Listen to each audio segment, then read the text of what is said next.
They pitched well or played well. They did not in any category, and the Rockies deserved to win that sweep of 3 games. They did. Now the flight last night, about 2 hours and 10 minutes from into San Francisco from Denver International in a 4-game series against the Giants. We'll see Madison Bumgarner for the second time. He got activated on the weekend on Saturday. He'll pitch here for the first time since coming off the DL. The starting lineup. Here's Jesse. Tonight's lineups are brought to you, Ted, by Coleman University. Start your career with an education in game development. New classes enrolling now. Go to coleman.edu. Preparing you for the world ahead. For the Giants, Denard Span will lead off and play center field.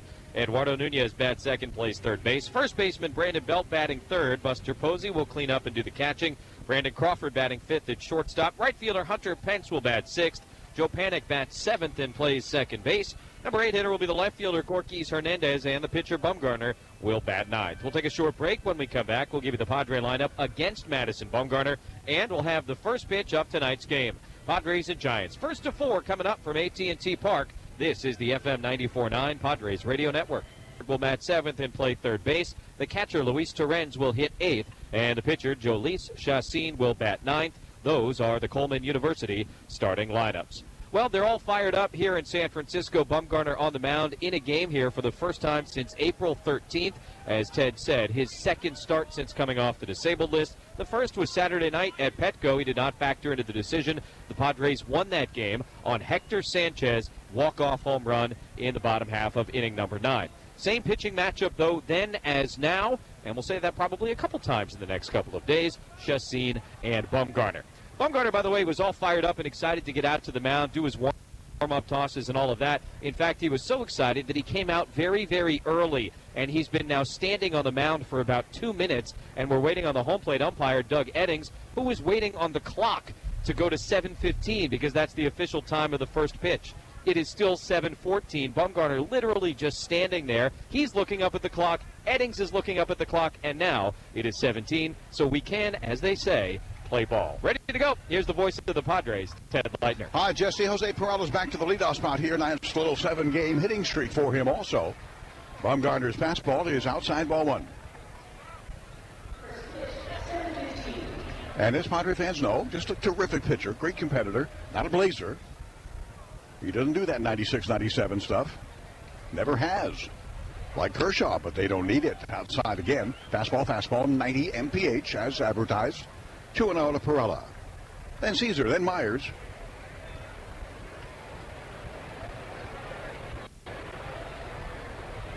Perella waiting on a 2-0. It is taken all the way. It is a strike. The first thrown by number 40, Madison Bumgarner of North Carolina, and the San Francisco Giants. They missed him desperately. He's not the reason they're last place in the National League West, but they missed him. This one is hit down the left field line, and it is in the corner and moving over to there is Corquez Hernandez. It's going to be a double all the way, and it's just going to be a routine fly ball. That's hustle out of the box right there, young man. One gone. Yeah, you almost wonder after that Will Myers play yesterday, the single off the wall in right field in Denver, if maybe the Padre hitters didn't get together. I don't know if it was a coach who addressed them or one of the other players who did it, but perhaps we'll see a little bit more of that here after that got some attention yesterday. Happy birthday, Matt Caesar. Got a start on your birthday against them Giants. He takes inside for ball 1.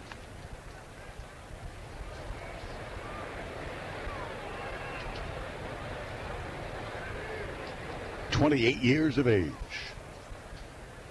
1-0 pitch. Right in there for a strike.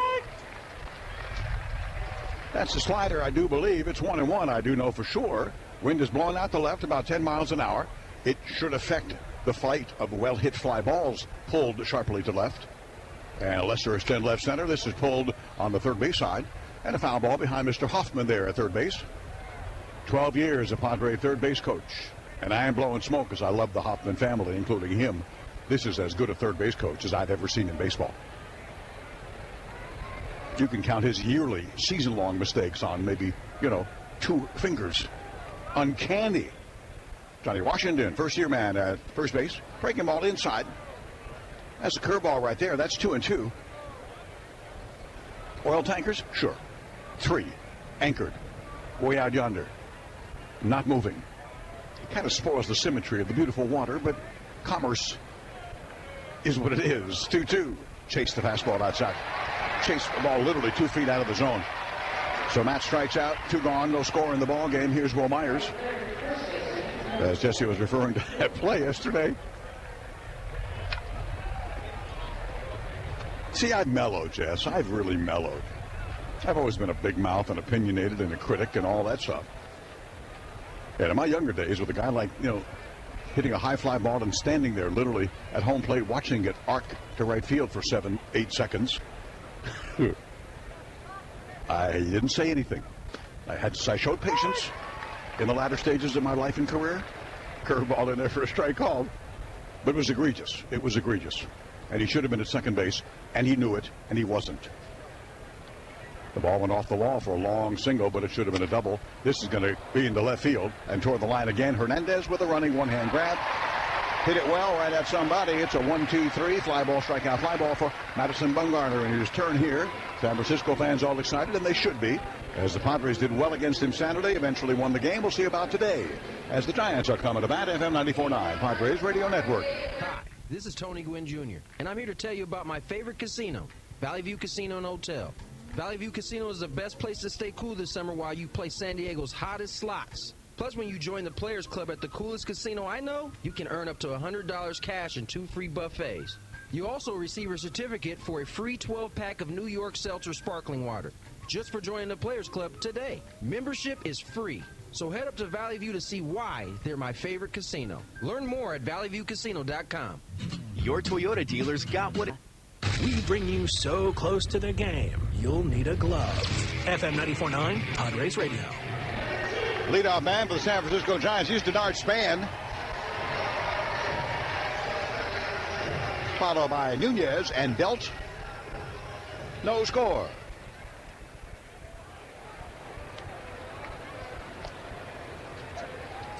Jhoulys Chacin. He's always done well against the Giants. He's always pitched well here in his Colorado days mostly. First pitch to the left-hander. Span taking low ball 1.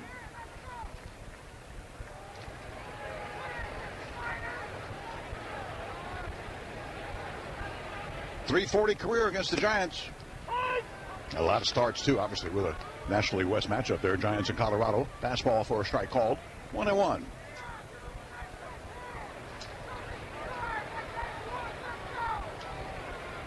Of the Padre Venezuelan contingent, Jhoulys Chacin taken outside, a ball 2-1. One of the leaders of those young kids, too. He and Hector Sanchez, big time.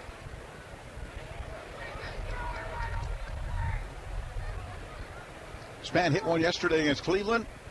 Out in the water, splash hit, as they say. This is going to be a ground ball to second base. Perelic charging in, making a grab, has plenty of time, and one gone in the bottom of the first.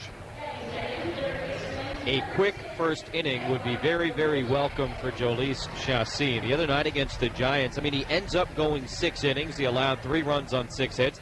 If you just saw the box score after the game, you go, oh, hey, yeah, nice start. But, he really struggled out of the gate. 58 pitches in the first 2 innings against the Giants on Saturday at home. And he really, really labored and perhaps in a sense was lucky to be able to go as far as he did in the game. Eduardo Nunez in the 2 spot. He's their third baseman these days. Which is low and outside, ball 1. And when he struggled early in games this year, it's been a command thing, particularly with the fastball. So we'll keep an eye on that for you. Jhoulys fouled away at third base toward the on-deck circle, where Brandon Belt will chase that baseball down.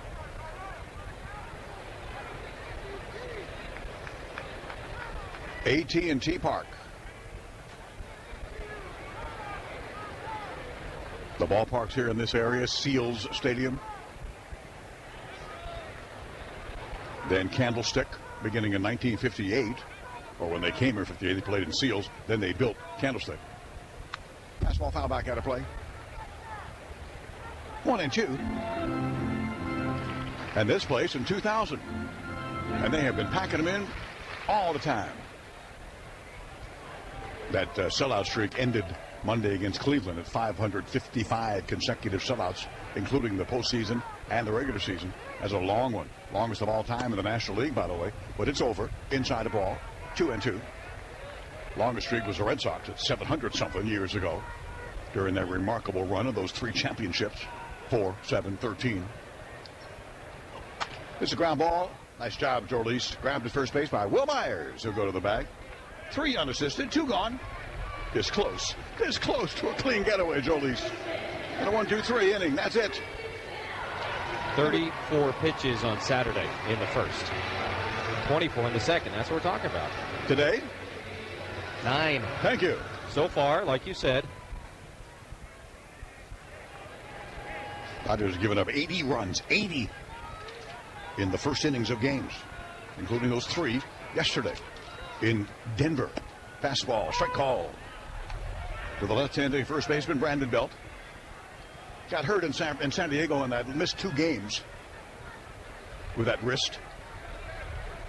Back against Cleveland in the lineup today.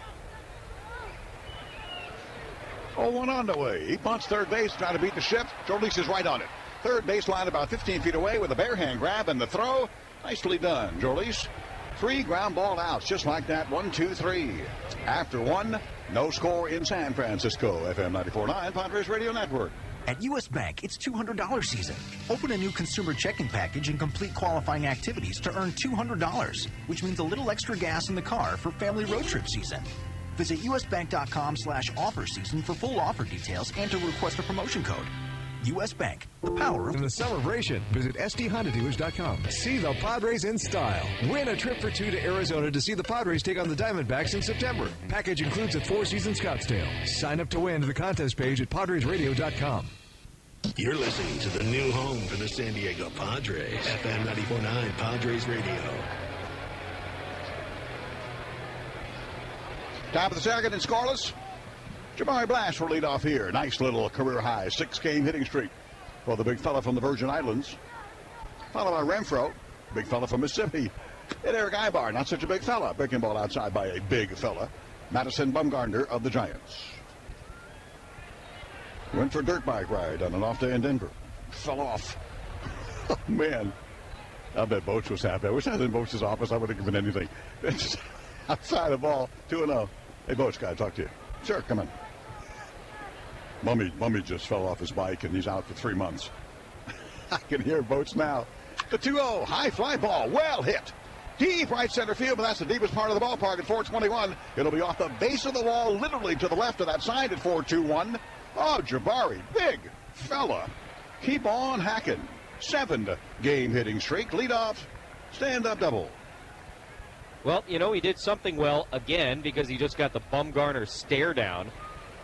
Bumgarner walked off the back of the mound as Blash got into second base and just sort of watched him. Homered off him the other night. I mean, it's 2-0 and a fastball down the middle. And in most every other ballpark, that is a home run. Here, though, like you said, up against that 421 sign in that triangle in right center field, but a lead double. By the cleanup batter, sponsored by X-Termite, reminding you that broken wood in your home could be termites, so get a free termite inspection by calling X-Termite at 800-475-3186. The X-Termite cleanup hitter, his name is Jabari Blash. And I mean, I'm not siding with Bumgarner here, but it was 1001, 1002, 1003, and Jabari was still standing at home plate watching the flight of the ball, and he should have been out running full speed immediately. Same thing that Myers did yesterday. No offense. It could be a base here, a base there. Could mean a game. Hunter Renfro's back. I'm glad. This is a ground ball, third base, and foul. I mean, I know Hunter strikes out a ton, and he's in that learning curve, but there's just, I haven't seen too many stud Padres like him that could really be, you know, an every year 30 home run guy. I believe this guy can do that. We shall see. Had the strained neck. Could be activated today the earliest, and he was from the DL. This one's a high fly ball, really, really well hit in the corner. Fair foul. Fair. Gone. Nice to have you back, Hunter, like I just said. You got it in you, kid. You really do. That kind of power, you don't develop it. You either got it or you don't. He's got it. Padres lead 2-0. Home run down the left field line by the 339 side toward the left field foul pole.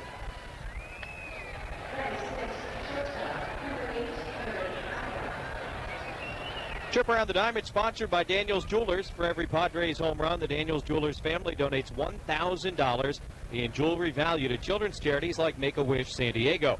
Daniels Jewelers, making diamond dreams come true since 1948. Hunter number 17, tying Will Myers.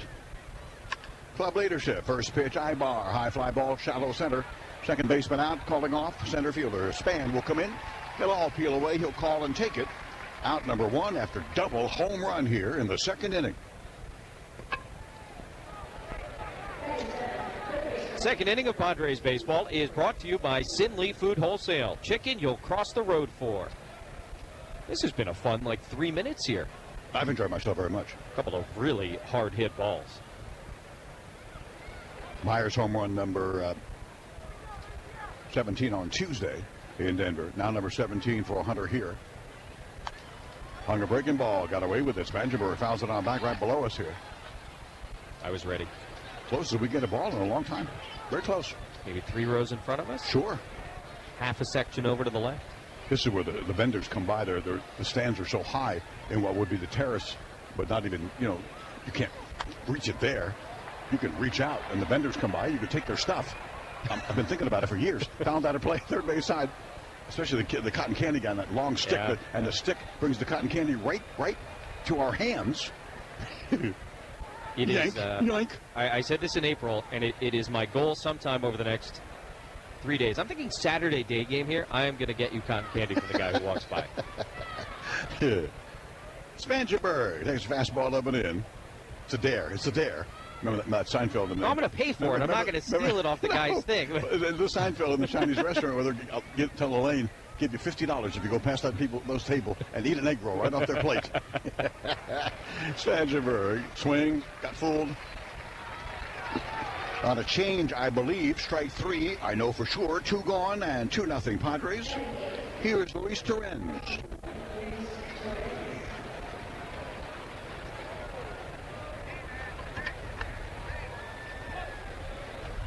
Luis catching his Venezuelan brother, countryman, Jolie Chassin. He ain't going to tell him much what to do, though. He's just the kid. This is a ground ball. Hugging the line, staying fair. Nunez with a backhand off his glove into foul territory. That is a hard hit ball again. That's an infield single for young Luis Torrens here in the number 8 spot. Get Chassin up now rather than leading off the next half inning. That matters. High fastball. I mean, letter high, and he just chopped at it. I'll tell you what, if we're still in Denver, Nolan Arenado makes this play. Nunez had it in the glove, and it just kind of deflected off the inside of his mitt, rolled away from him. Chassin, Padres' best hitting pitcher by far. Fastball strike call. Talking about not expecting, that Torrens is going to argue much. It's going to be what Chassin throws, as it normally is. I mean, the pitcher has the final say.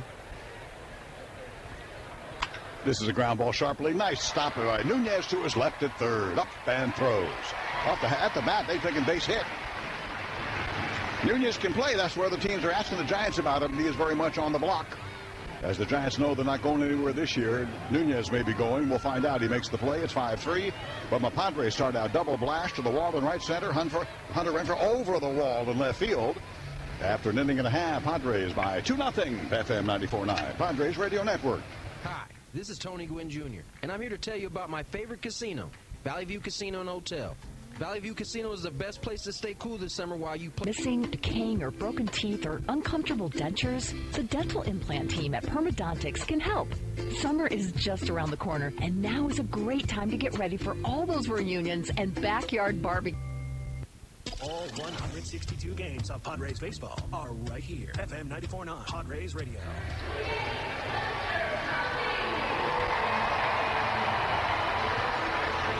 Introduction of Buster Posey, very, very popular Giant. I believe he is the most popular Giant. You can throw in Bumgarner in that, and also with Hunter Pence, of course. Big ovation for the number 4 hitter. Giants are down 2-0 on the 2-run home run by Hunter Renfroe of them San Diego Padres. Posey, Crawford, Pence. Fastball low.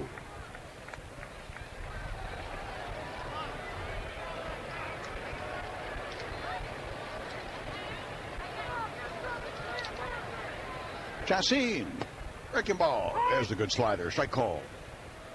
1-1. Posey hits him. The only guy in baseball hits him more is Andre Ethier, still on the DL with the Dodgers. But the second most hits ever against Jolice. This guy, Posey, with 10 of them, who takes another one. This one, the fastball after the slider, up and in. 2-1.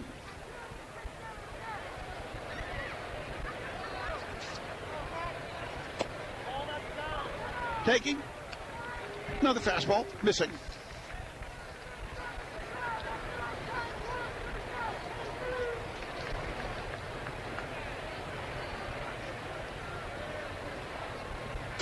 Posey, one career home run against him.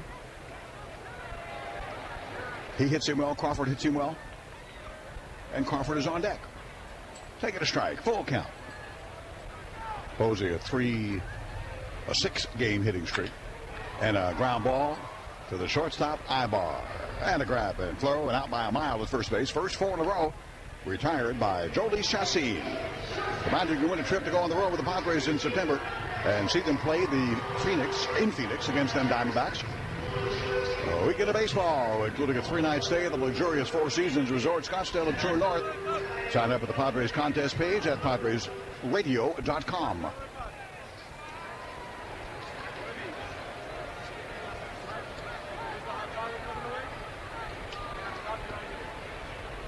Now Brandon Crawford.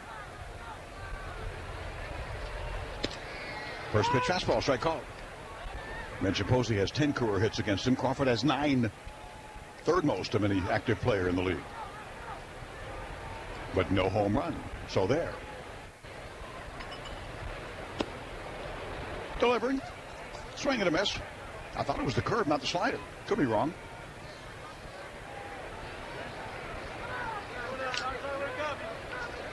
Two nothing Padres, 1 out in the bottom of the second. Right-hander deals. Tried to check his swing on the slider. I thought he went.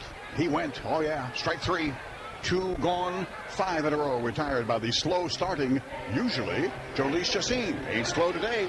Very, very encouraging for Chassin. 5 batters up, 5 batters down. And again, that's not necessarily the most noteworthy thing until you remember the trouble that he's had early on, and in particular, the trouble that he had in his last start in the first 2 innings. Here's Hunter Pence. I've never seen Hunter Pence quite like this. I don't see him every day, of course, but I saw him in that series in San Diego last weekend. 8 for his last 55. That's a 145 average. That ain't Hunter Pence-ish. Takes the slider for a strike. Called. Myers at first, Perella at second. It's been Swahe there regularly. Ibar at short, Spangenberg at third. Blash in left, Caesar center, Renfroe right. Fastball, strike call. He's commanded the fastball well. Slider looks good. Everything's coming up Chassin so far. 2 out, nobody on. Bottom of the second, 2-0 Padres. 0-2 to Pence, way inside.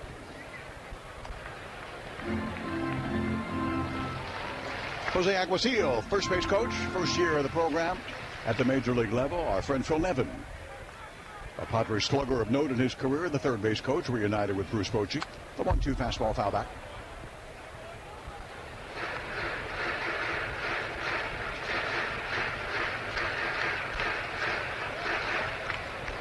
Outfield straight up on Pence. That open stance, left foot way toward the front left corner there of the box. Chassin on pitch number 25 has a ground ball. Chassin chasing, bare hand grab toward the third base line, 1 bounce throw. What a marvelous play by Chassin. He didn't look quick, man, but this guy can play baseball. That was again about 20 feet from the third base line with a bare hand grab and a quick release without even setting himself, falling backwards as he made the throw. 1 bounce picked by Myers, and Pence is out by a mile. 1-3 in the scorebook, first 6 up. First 6 down against Jolice Chassin. After 2, 2-0. Not Padres over them Giants on the FM 94.9 Padres Radio Network. Guys don't really talk about antiperspirant. Despite that, 91% of Dove Men Plus Care users recommend it. Here's what they said. It blocks the Perspiration. 500, 12,500, 12,500 in net savings on the new 2017 Ram 1500. Only at Rancho Chrysler Jeep Dodge Ram's summer clearance event. Rancho works to get everyone approved. Shop now at Balboa and 163.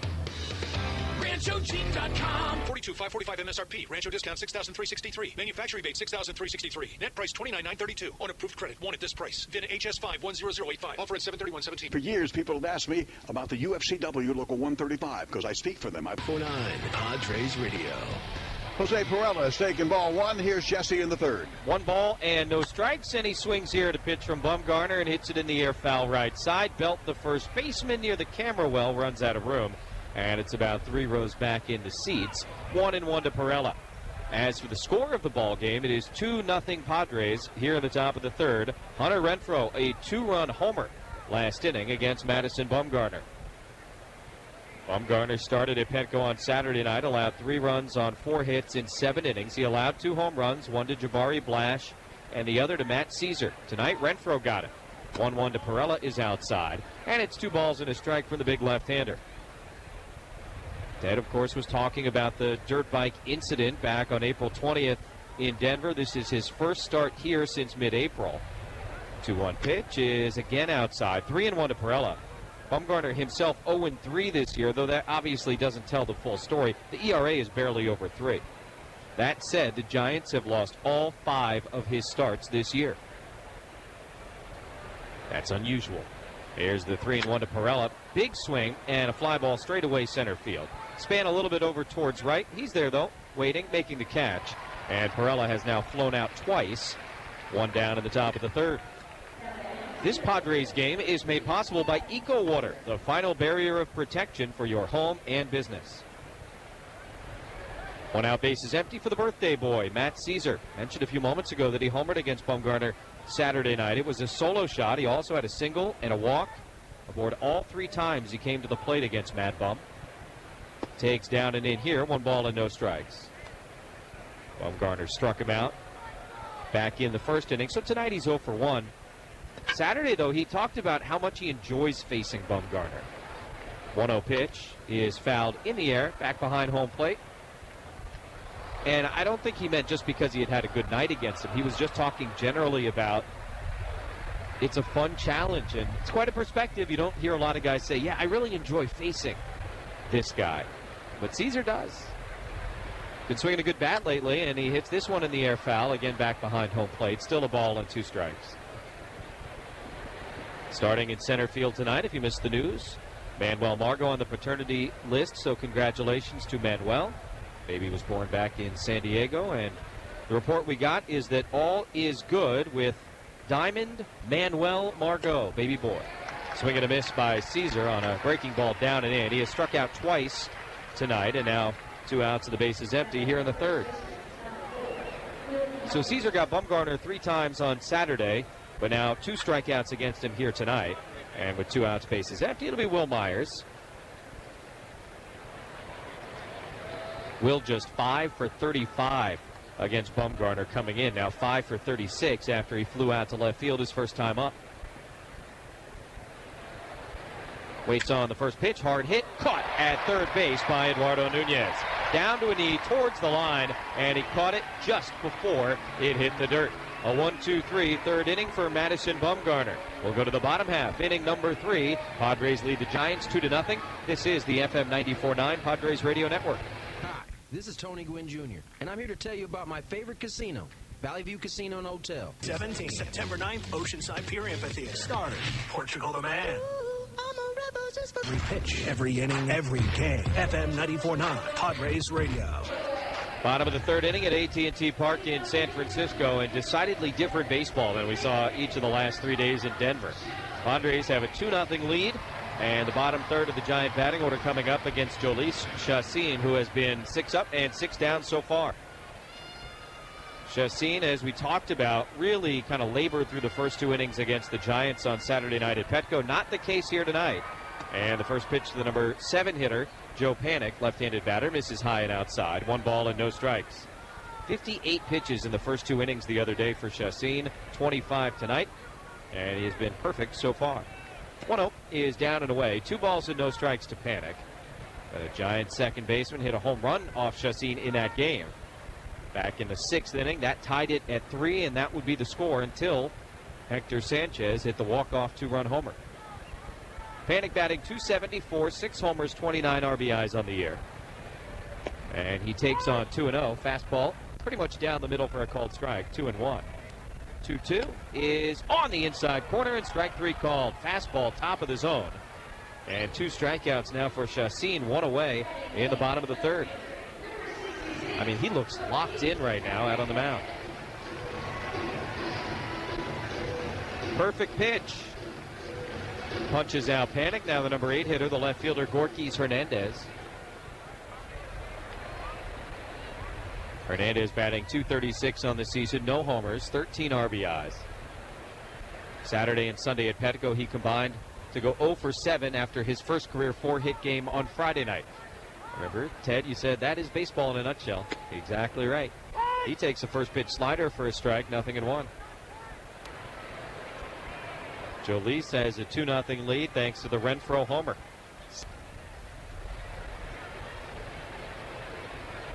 Gorkys Hernandez, another player from Venezuela, like Jolis, like Hector Sanchez. We can go on and on, particularly with these 2 teams.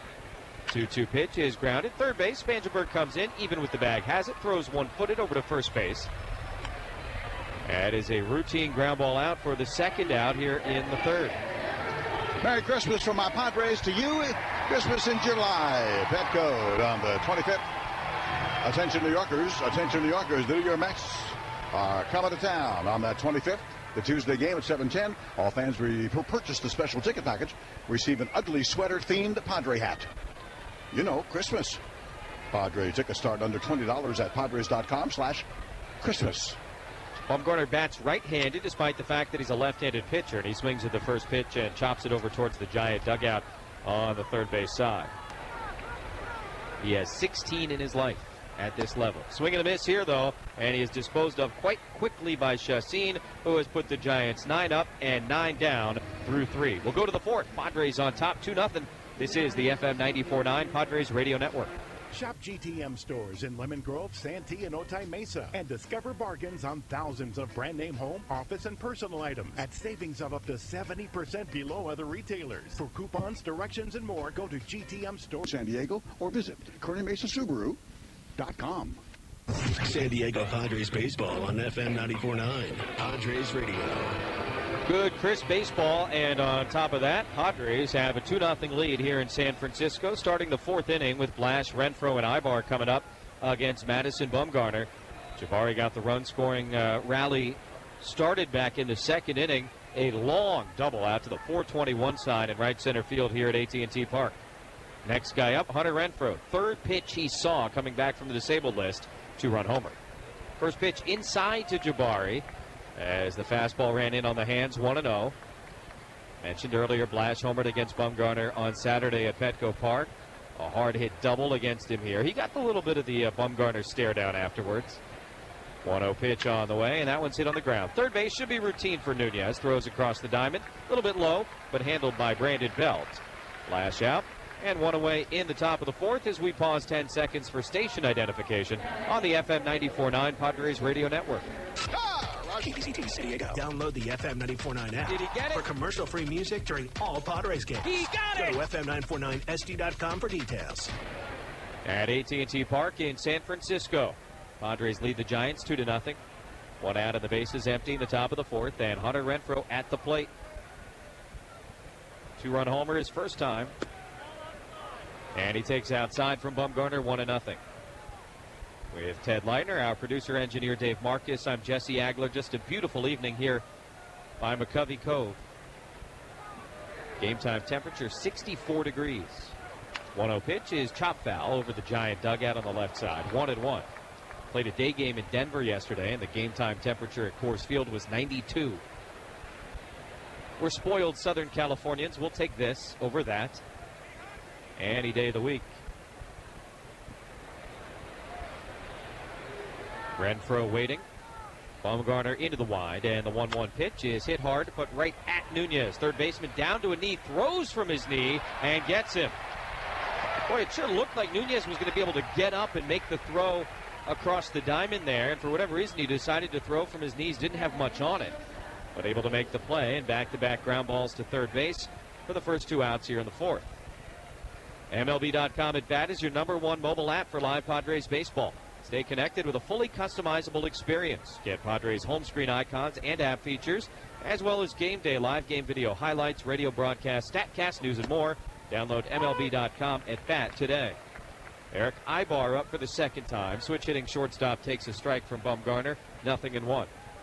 Ibar from the right side. Popped out to the center fielder, Denard Span, his first time up. 0-1 pitch is fouled straight back to the screen, and now it's 0-2. Eric did not have a hit against the Rockies this week, but did have a nice series last weekend against the Giants. And he has hit in 6 of his last 7 against San Francisco.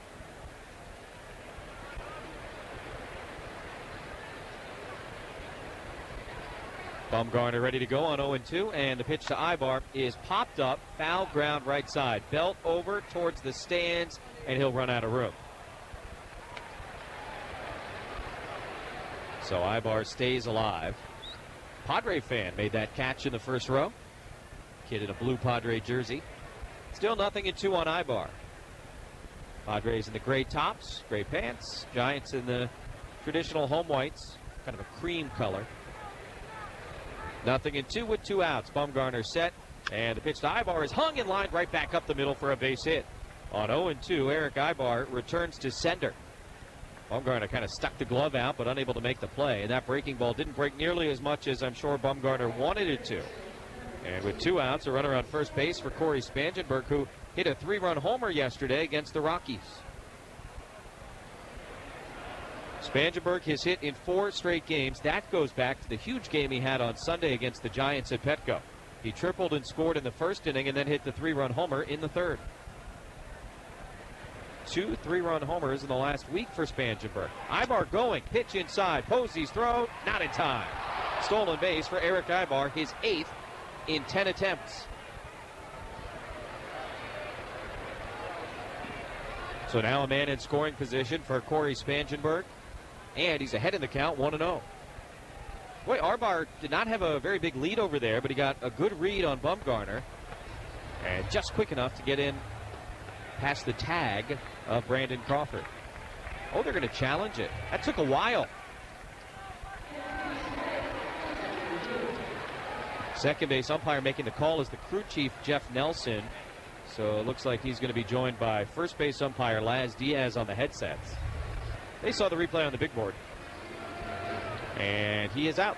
So there you go. Replay gets that one right, and pretty quickly Ibar caught stealing to end the 4th inning. No runs, a hit, and nobody left for the Padres. Will go to the bottom half of inning number 4. 2-0 San Diego. This is the FM 94.9 Padres Radio Network. You drink it, you cook with it, bathe in it, rinse vegetables, hydrate your kids and your pets, and pretty much take it for granted when it comes out of your tap. Visit SDHondaDealers.com to find an easy-to-click deal today. No rush. Always sunny. A lot can happen during the life of your interstate car battery. Diego's boys of summer play here. Padres baseball on FM 94.9 Padres Radio. Bottom of the 4th inning, Padres still lead the Giants 2-0 thanks to Hunter Renfroe's 2-run homer. Back in the 2nd inning, Jhoulys Chacín, meanwhile, 9 up, 9 down, first time through against the Giants. Now the top of the order in Denard Span. Shows bunt, pulls it back, takes a fastball for a called strike, 0-1. Span grounded out to second base, his first time up, 0-1. Hit his 7th home run of the season in their game yesterday against the Indians, a win. He went splash. Number 75 to ever go into McCovey Cove. 0-1 is hit the other way to left field. Blash, long run towards the line, coming over, won't get there, and it's a foul ball. Just out of Jabari's reach. Had a chance. Wasn't playing over towards the line. If he was, probably gets there. If he's a burner, probably gets there, but he's a normal speed guy, and he didn't. No balls and 2 strikes to Span.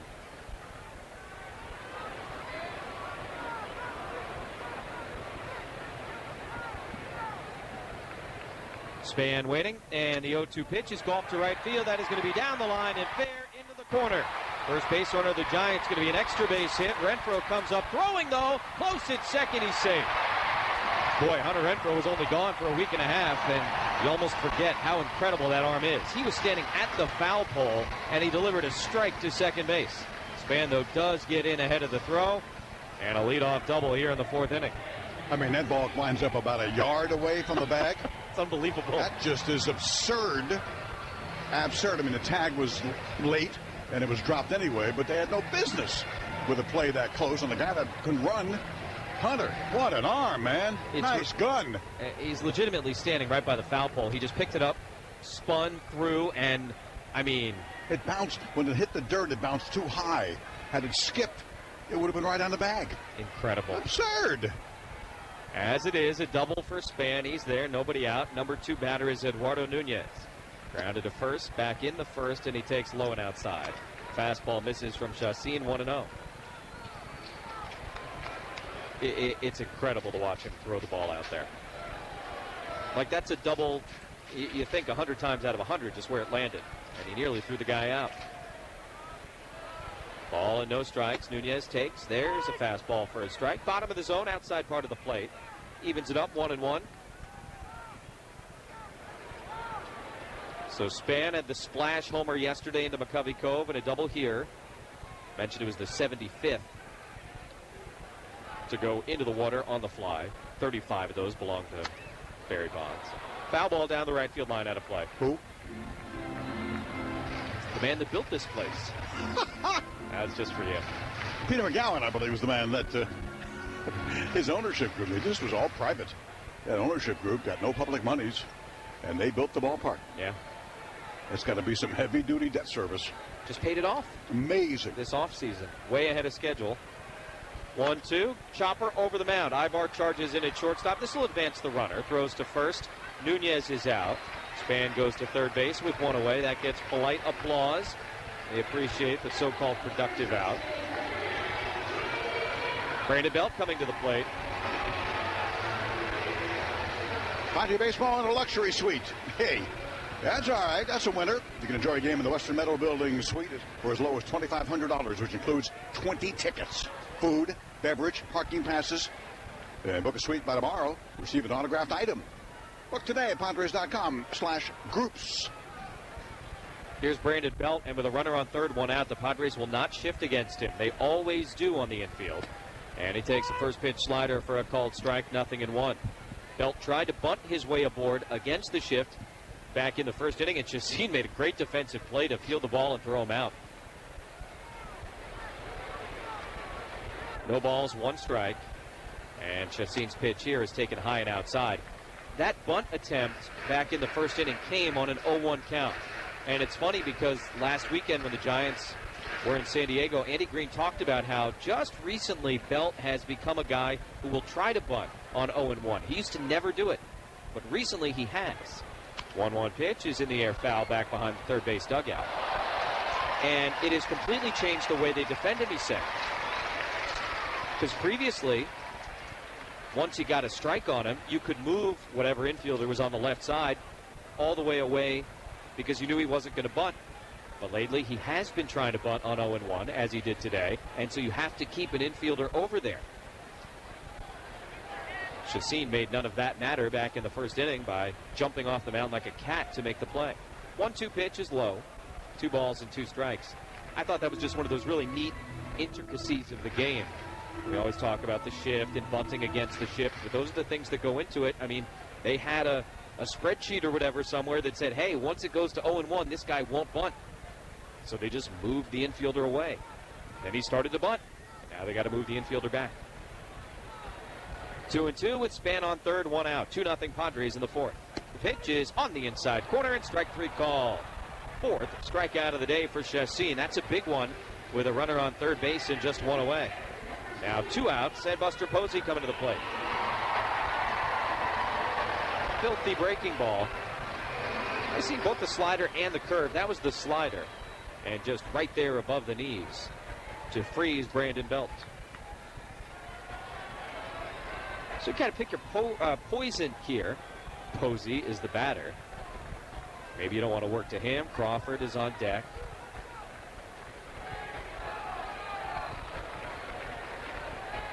Ted mentioned it earlier. Posey, 10 hits against Chassin in his career. Only Andre Ethier has more.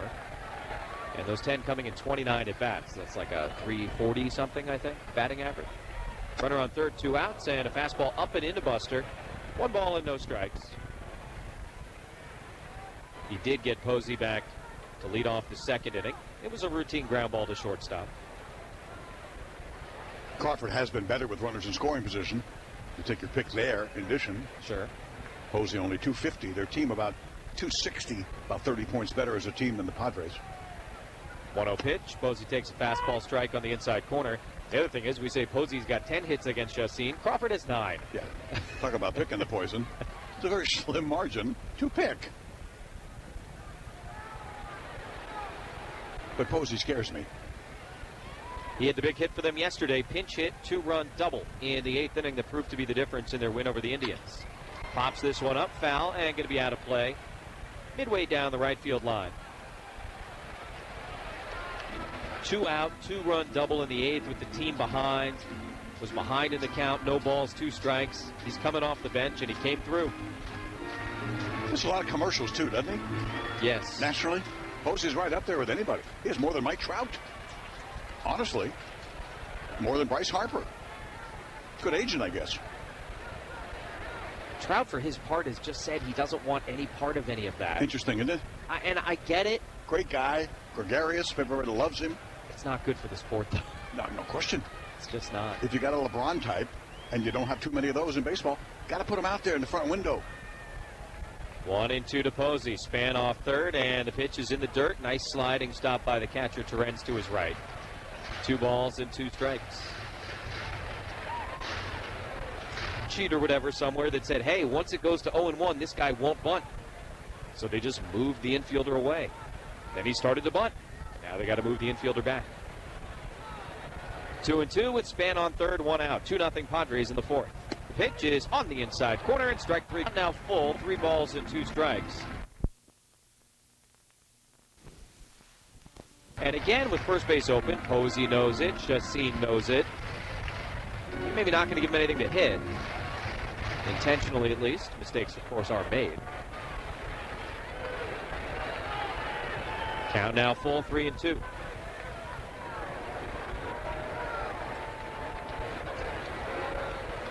Chassin's best pitch is his slider.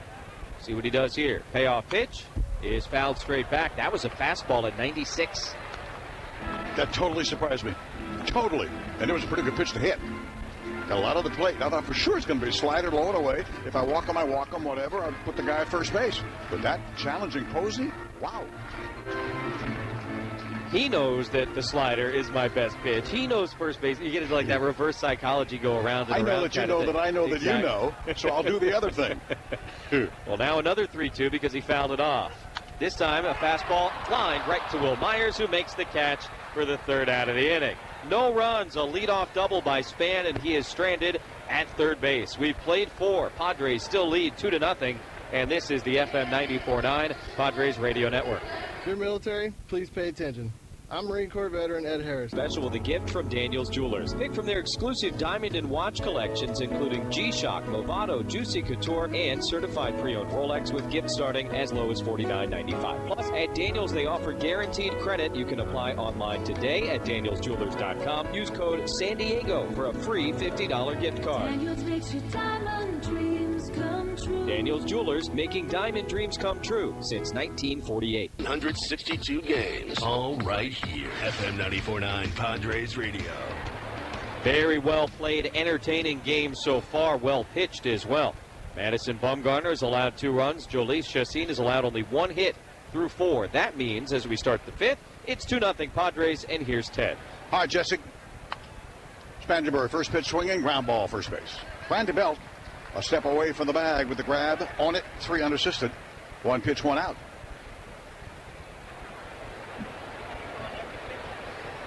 And I know people, and I've done this myself, where seeing that bat like that and think, oh man, 1 pitch, you waited all this time for that.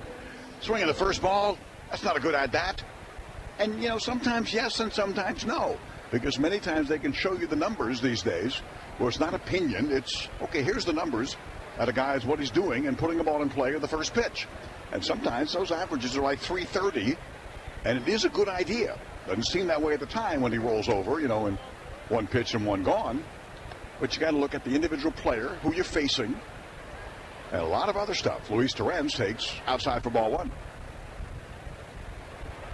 That's the anti-Ted Williams, who never, ever swung at a first pitch. Think about that. In there for a strike. And he told others, never. He's going to have you out in front. You're going to be hitting his pitch, and yada, yada, yada. And he was always taking one. Think of his numbers with a strike on him. Pitch outside, 2-1. One of the greats of all time, Theodore Samuel Williams of Hoover High School, San Diego, California. When your nickname's the Splendid Splinter, that's a good one. 2-0 Padres. Fastball foul back by Luis Torrens. Counted infield single in the second.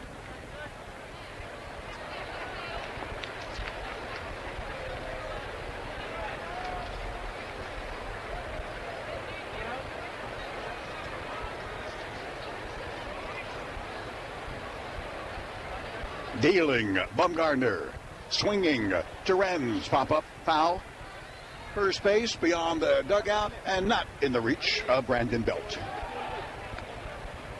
Still 2-2. They've got kind of like an extra little section that's basically a dugout for some fans in front of that wall there, just beyond the Padre dugout, first base. And that's like already the third or fourth time tonight that if that thing doesn't exist, Brandon Belt probably makes a catch.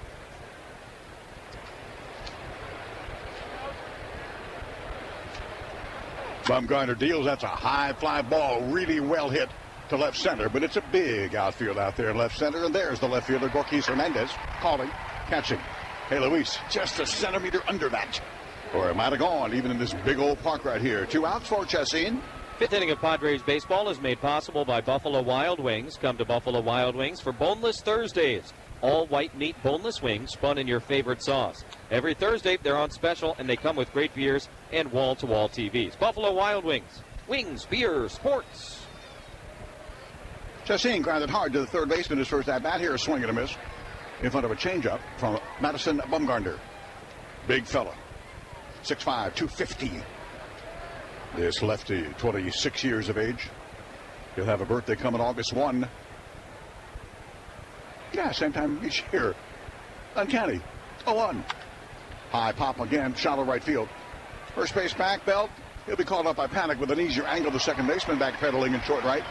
And makes the grab. Boy, they're not working this guy, but it's hard to work this guy. He's one of the best pitchers in Major League Baseball. And suddenly, it's another 1-2-3. Very few pitches to the middle of the fifth inning. And it is 2-0 Padres, FM 94.9. Padres Radio Network. There's Ted Leitner. Safest car I have ever had my family in and ever will, Subaru. September 9th, FM 94.9's Indie Jam. Follow us on Twitter at Padres Radio. This is FM 94.9, Padres Radio. Charlie Chassin ready to work here in San Francisco at the AT&T ballpark. Brandon Crawford will lead off, followed by Hunter Pence, Joe Panic. Familiar names here in San Francisco. A team that has brought them great success and 3 world championships. Remarkable. That Bochy guy landed on his feet pretty well. Breaking ball. Low ball one, Chassin. To the left-hand hitting Crawford, who struck out in the second.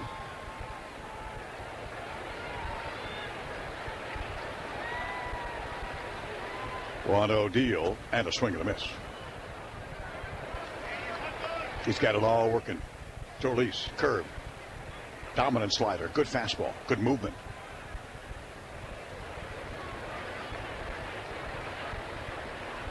Shaking his head, not shaking him off. In affirmative, as an affirmative. Got it. Ready. It'll be a slider. It's outside. 2-1. 2-run home run if you missed it. Hunter Renfroe following the Blash double in the second. It would have been a home run in every other park in America, except maybe here and Houston. Swing and a miss. That went off the wall by the 421 sign. Deep right center. On the miss, 2-2.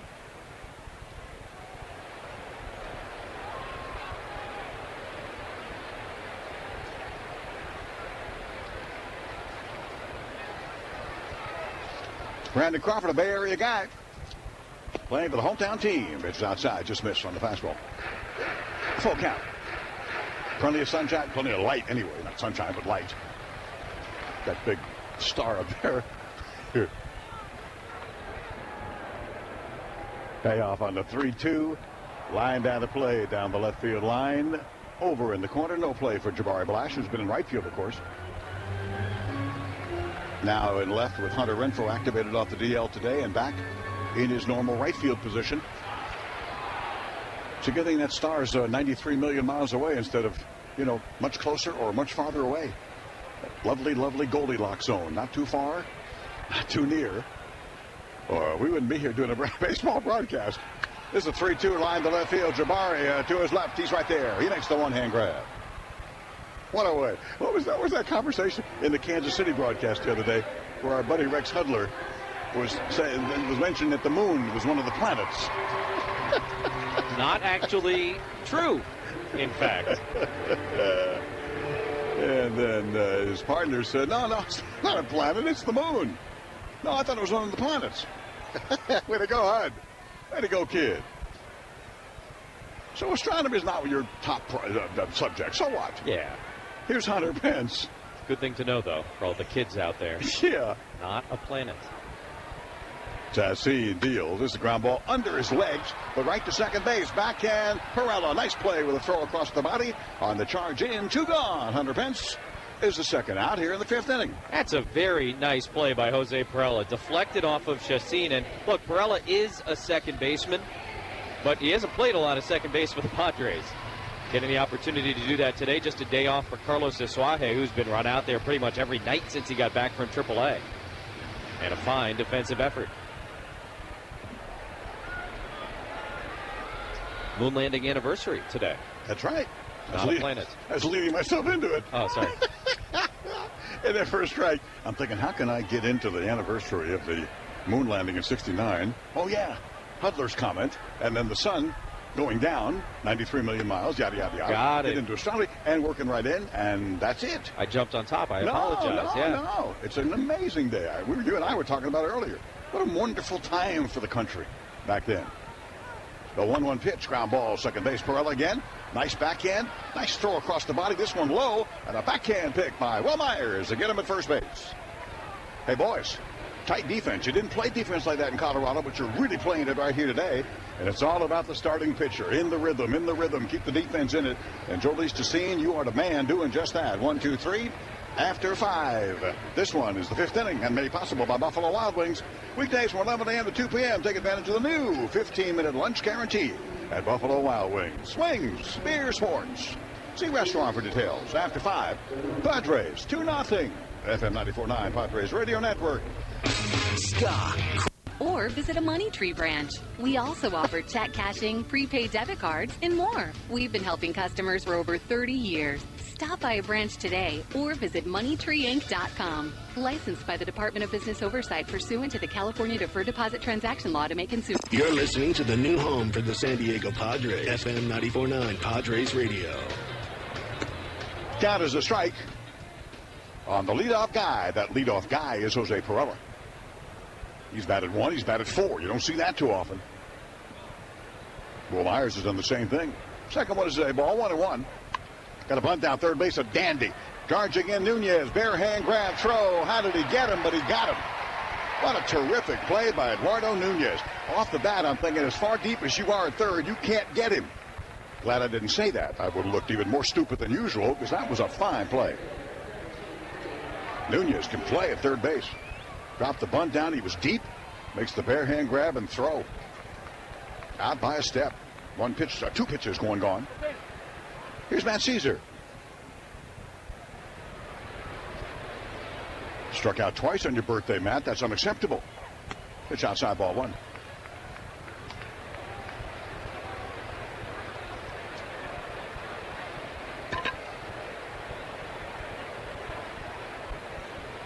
One-0 pitch. Dandy breaking ball. Strike on a slider. Bumgarner, 4-time All-Star, including Petco Park last year. 1-1, ground ball, shortstop. That's Brandon Crawford. He's had the Gold Glove the last 2 years as the best shortstop in the National League. He's throwing plenty of time. 2 gone. Caesar 0 for 3. Will Myers, 2-0 Padres.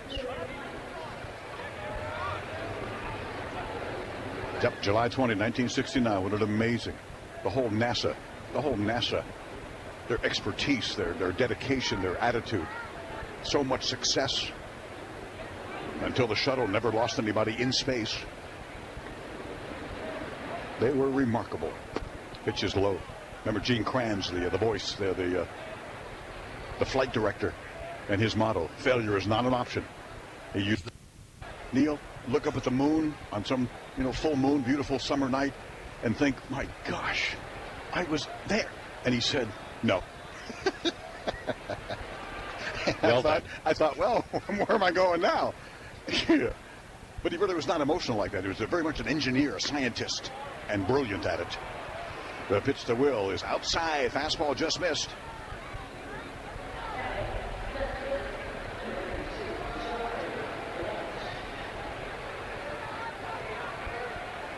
Jabari Blash. Double. Run scored. Ground out. At the double ahead of the home run by Hunter Renfroe. Double to right center. The home run to left. Against Bumgarner. That's doing something.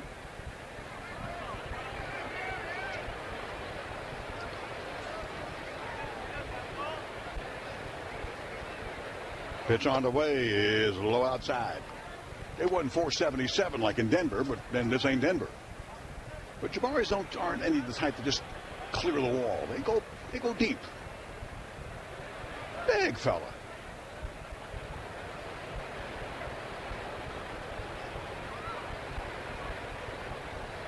Oh no, there's a strike. The one against Bumgarner on Saturday night at Petco was 427, and as my memory serves, just to the left of straightaway center field out to that bullpen area at Petco. That is not a cheap one. Like you said. Nice linebacker, this Splash. What a tight end he'd be, too. Ooh, what a body. 1-1 on the way. It's high. 2-1. And sometimes it sticks. Myers moving. 3-2. Swing and a miss. Fastball elevated. Got him. Bumgarner wins this battle, but it was indeed a battle. The walk, a man left. Moving to the bottom of the 6th in game 1 of a 4-game series here for the weekend. Padres by 2-0. Time for the Padres Rewind. It's brought to you by Viejas Casino and Resort. Here's Rich Herrera. Padre fans, let's rewind and give you a quick recap of our game. Hi, Baseline presents the Beer Run 2017 Craft Beer Festival featuring Real Big Fish and Zebrahead at Viejas Concerts in the Park. A day of ska, craft beer, and good times this Sunday, July 23rd. Tickets on sale right now. Go to viejas.com for more details, or you can win them right now. First 3 callers to 619-795-3776. 619-795-3776. We'll send you out to Viejas Casino Resort this weekend. Let's send it back out to Ted in San Francisco, guys. Hi, Rich. It's at the, don't tell me, bottom of the 6th. That's what it is. 8-9 leadoff batters, San Francisco Giants. Yeah, they flirted with Tampa, St. Pete. They didn't go. Line drive, trouble down the left field line. Might be 2 with his speed. Gorky Hernandez is on his way. Blash up and throwing toward the line, but not at the corner, and it's a stand-up double. 2 hits off Chassin, both lead-off doubles. And he did a marvelous bobbing and weaving dance there to get the next 3 back in the 4th. Now, at least he's got the bottom of the order, but as noted, one of the better hitters. 2 of the better in baseball are at work today here, and that's Bumgarner and Chassin among hitting pitchers. Or pitchers that can hit. I don't see him sacrificing to move that runner. Just a hunch. Hernandez breaks an 0 for 9 with that double right there down the line on the first pitch fastball. Chassin's deal, slider, outside, ball 1.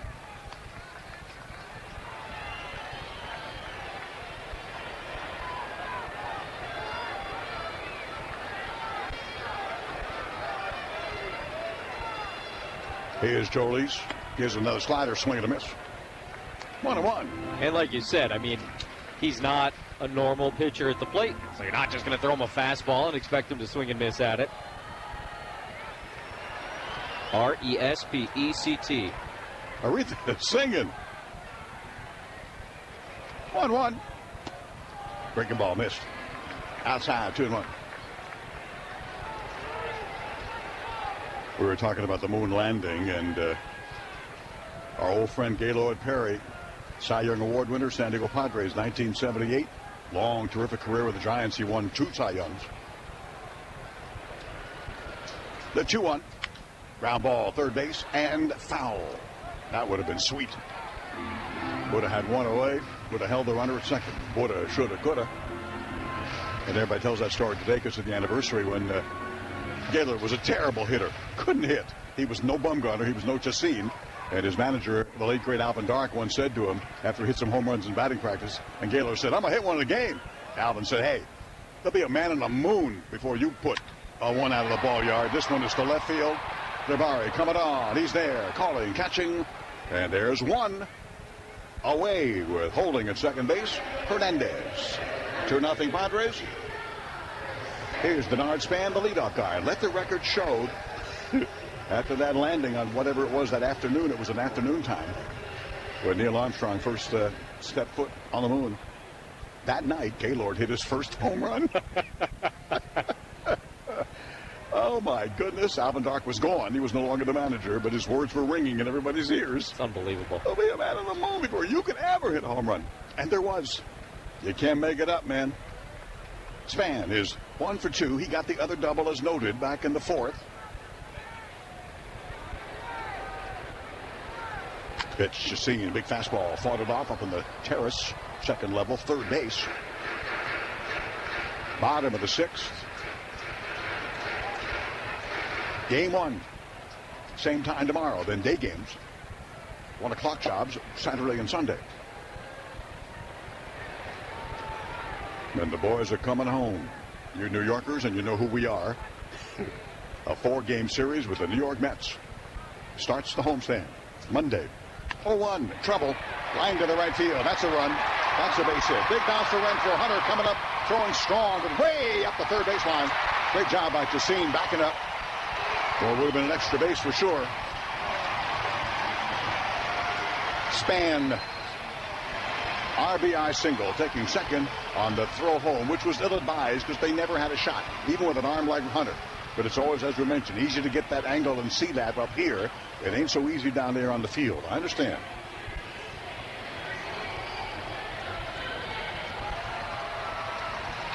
Yeah, it's one of those that we saw Hunter do a lot at the beginning of the season. And I get it. First game back from the DL. You want to make your imprint. You almost made a great throw, or you did make a great throw and almost got an out earlier in the game. But that one, you got to hit the cutoff man. Yep. Tying runs now at second base. Mistake. Big difference.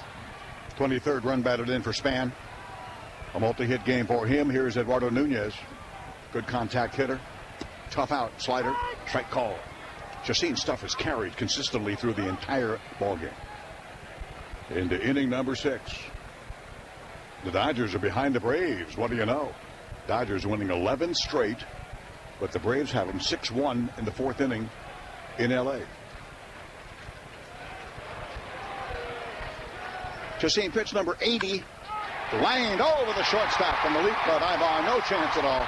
Into left field. Span will score. Padres mistake, put him an extra base, it scored the tying run. You can't go back and redo it. It is what it is, and it's 2-2 in the 6th inning.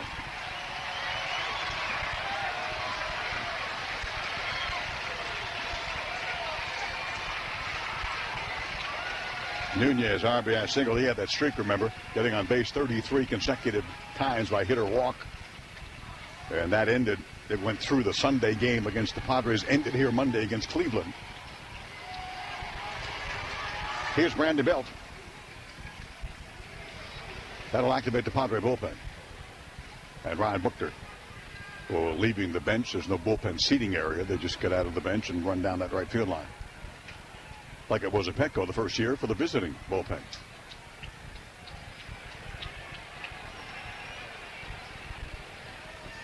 Belt, ground out, strikeout. Fastball, chassis, low ball one.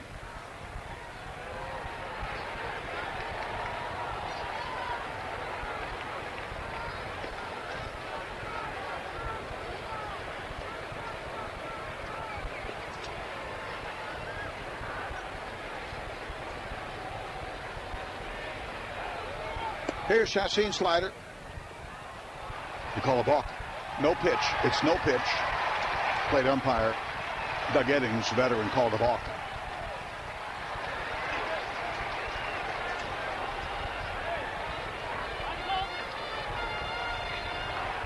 Andy Green was going to ask the first base umpire, Laz Diaz, what he did, and Doug Eddings screamed out, the plate umpire, I called it. And then he told Andy what he did, and Andy goes very quickly back into the dugout.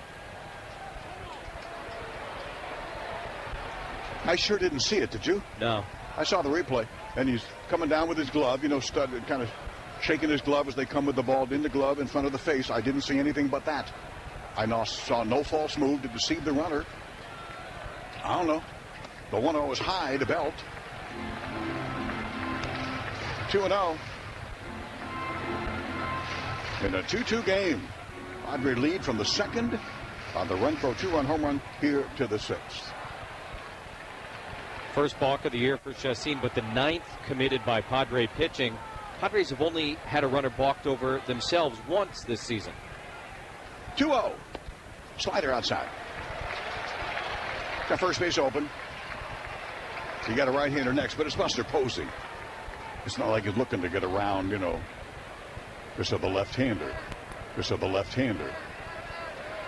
And Bell can hit. That tie-breaking run, the go-ahead run, is at second base. Going to third on the pitch. Throw down and one bounce. And Ite missed the bag. Slid right past it. Did Eduardo Nunez. He was going to be safe by a mile. Terens knew he had to hurry because he got a big jump when Chassin did not check him at second base. So Luis got it down there as quick as he possibly can in the dirt. And then Nunez on that old head-first slide, man. You slide in feet first, your feet's going on the bag. You slide in head first, you're going over the bag, and tagged him out on the hand when he did so. It's also one of those that in the age before instant replay, you'd never in a million years, well, that one was pretty obvious, actually. Because I was about to say, you know, you overslide the bag a little bit, you get your toe right back on it, they're going to call you safe, but he never actually got his foot back on the bag. So, a very easy call when all was said and done. Hand, foot, off the bag. Caught stealing 2-5. Now Posey, inside ball one. So that's one, really, I think, big mistake by each team in this inning. And the mistake by Renfroe missing the cutoff man at this point, I'd say it's fair to say it cost the Padres a run. We'll see if that mistake looms large for the Giants.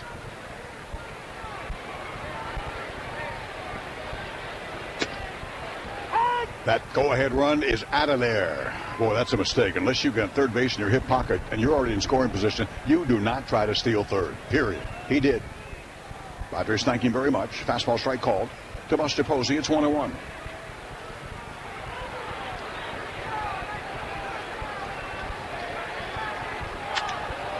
This one on a fastball, a 92, popped up right side. Will Myers tracking to his right. Got Pirello, the second baseman, right behind him. Will stay with it. He'll make the grab, and that's the inning. Couple of runs, 3 hits, a man left at first base after the pass to Belt. After 6 full, starting all over in game one here. Teddy Jesse with you. 2-2, Giants Padres. FM 94.9, Padres Radio Network. At Coleman University, we prepare people to develop the world, like Coleman student and San Diego native Chris Sheldon. I enrolled in the cybersecurity program because I needed a career change. At Coleman, I get personal attention from the faculty and small class sizes. Plus, I'm able to take a... Daniels Jewelers, making diamond dreams come true since 1948. Mission Federal Credit Union is making 4 to 7:30 p.m. Buy your tickets today at thelivingcoast.org. And thanks, Mission Fed.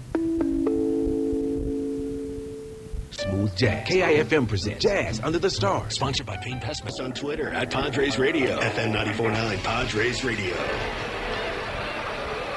Good ball game here. Padres have been dominating. They've won 5 of the last 6 series here dating back to last year. That's something to say. And something to crow about if you're a Padre fan. Against these 3-time World Series champion Giants. Hunter Renfroe leads off in the 7th. Now tied at 2. Bumgarner, Jesse, Renfroe, 2-run homer his first time up. Since then, the Padres have been held off the board by Bumgarner, and a first pitch breaking ball misses outside. The hulking right-handed slugger, 1-0. Hunter made the defensive mistake in the bottom of the 6th inning. Didn't hit the cutoff man, overthrew everybody. That allowed an extra guy to get into scoring position. Takes outside here. Fastball, 2-0. Trying to make up for it at the plate. And again, I'm not trying to bury him. Look, first game back from the DL. You're anxious to make a play. 2-0, big swing, foul ball at the plate, 2-1. And I would imagine it was one of those that as soon as he did it, he thought to himself, wrong choice. It happens, particularly with a young team and young players. And now he's got an opportunity to make up for it at the plate. 2-1 pitch is taken high and outside, 3 balls and a strike. Ted was talking about the Padres' success against the Giants going back to the All-Star break last year. 14-5 since then. They have won 5 out of the last 6 here at AT&T. 3-1 to Renfroe, chased a high fastball. Count fills up, 3-2. The craziest thing about the great run that they've had since the All-Star break last year is that the Giants had beaten the Padres 9 straight in the first half of last season. Since then, the Padres are 14-5. 3-2 pitch is fouled back on a line. And the count remains full on Renfroe. And what I remember from those 9 games that the Giants won in the first half of last year, it seemed like every series was Bumgarner, Cueto, Samardzija. And you complete games and shutouts and just great starting pitching. And then it all changed. And the Giants really haven't been the same team since the All-Star break a year ago. 3-2, hung one, and Renfroe hits it hard and foul back behind home plate. Count stays 3 balls and 2 strikes. Bumgarner in the 6th inning issued a 2-out walk to Will Myers, but it was the inning he had to work the hardest so far tonight. Just in terms of pitch count, at least. He'd really been cruising along. Here comes another 3-2 to Renfroe. Popped up behind the plate. Posey coming back. Might have room. Doesn't. About 4 rows in back of home plate. Just to the left of where the screen ends here. And the count still full, 3 balls and 2 strikes.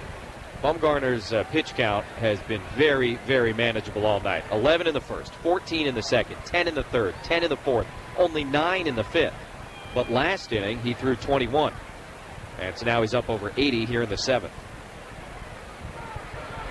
Threw 102 pitches in that first start back on Saturday at Petco. So he's got room, and we'll see when he reaches his mark here tonight. Another 3-2 coming to Renfroe. It's taken on the outside corner. Strike 3 called. Plate umpire Doug Eddings thought about it for a moment and eventually decided to ring him up. So a good battle between Renfroe and Bumgarner, eventually won by the Giant left-hander. Taking a look at the replay, borderline pitch. Could have gone either way. And it went Mad Bum's way this time. 1 out here in the 7th. Close pitch. Here's Eric Ibar from the right side. Tries to bunt and sends it foul back behind home plate. 0-1. Win a trip to go on the road this September as the Padres travel to Phoenix for a great weekend of baseball. The trip includes a 3-night stay at the luxurious Four Seasons Resort Scottsdale at True North. Get signed up now on the contest page at PadresRadio.com. 1 out, bases empty, tie game in the top of the 7th. Ibar waits, swings, and grounds one to third base, but foul. 0-2 to Ibar.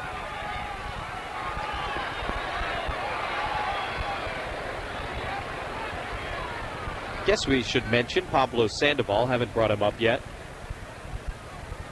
Officially becomes a free agent, I believe, tomorrow, and the Giants are expected to sign him to a minor league contract. That was the talk in the Giant clubhouse before the game today. He definitely burned some bridges on his way out of here. 0-2 pitches high to Ibar. And so it was of great interest to the locals what some of those guys might say about the possibility of a Sandoval return. He was apparently close with Hunter Pence, and that was about it in terms of players. But those guys all had their stock answers today. 1-2 pitch is fouled back to the screen and saying basically, hey, if he helps us win, that's all we care about. He was a surly guy when he was here, you know? He was, with the media especially. But the fans loved it. The whole Kung Fu Panda thing with the little hats they had and selling in the bookstore, the gift shop right behind us. Another foul ball back to the screen. Store. Well, there's an example of you're comfortable, things are going great, you're insulted by their $75 million offers, and you take more with the Red Sox. Fans are tougher there, they demand more. You don't get it, you get hurt, and it's all over. They release you. 1-2 again fouled back. So Renfroe had a really good battle with Bumgarner. Ended up striking out on the 9th pitch of the at-bat. And now Ibar really going to work on him as well. Still a ball and 2 strikes, 1 out and the base is empty here in the 7th. 2-2 game at AT&T Park. The pitch bounced in front of his front foot. Ibar says it hit him. No. He kind of started to walk towards first base. Doug Eddings called him back. And now I think Eddings telling Ibar, hey, if they want to challenge it, go ahead. So the Padres will hold it up, wait a moment. And he's got the hand up looking back at Mark McGwire. You know the choreography at this point. Max on the phone to the clubhouse. There will not be a challenge. It's funny, you know, Ibar was trying to sell it a little bit to Eddings, the umpire, and Eddings just pointed to the dugout like, go ahead, challenge it if you want. We're seeing a replay now, and it did look like it skipped past him. Now a fastball high, and so the count is full, 3 balls and 2 strikes. Ibar was behind, 0-2. He's fouled off 3 pitches in this at-bat. Now number 93 from Bumgarner on the way. And it's hit through the right side for a base hit. Great at-bat by Eric Ibar. And a 1-out single puts the potential go-ahead run aboard here in the 7th inning. Second hit of the night for Ibar. Padres now have 5 against Bumgarner. And that's the first hit since Ibar's single his last time up. He was behind 0-2 in the 4th inning, and he hit on 0-2. Behind 0-2 here, battled back, filled the count, and eventually singled the other way. So a pair of 9-pitch ABs to start this inning for Bumgarner. First pitch swinging, Spangenberg fouls one off the end of his bat. Back behind home plate, 0-1. I just went over the Bumgarner pitch counts. I mean, it bears repeating now. 18 pitches just to Renfroe and Ibar here starting the 7th. He didn't throw 18 pitches in any of the first 5 innings. Lefty-lefty situation here for Spangenberg. The pitch from Bumgarner is outside. Count evens 1-1. Now 95 pitches for Bumgarner, and the right-hander George Contos is up in the San Francisco bullpen down the left field line. Spangenberg 0 for 2 tonight, a strikeout and a ground out. Ibar with a modest lead at first base. They throw over. He gets back standing. Eric was caught stealing already earlier in this game. That was back in the 4th inning.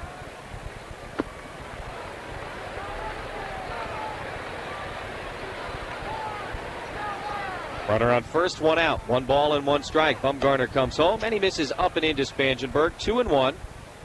Remember, you can get rewarded for listening to today's game. Receive 5 Compadres fan rewards points just for tuning in.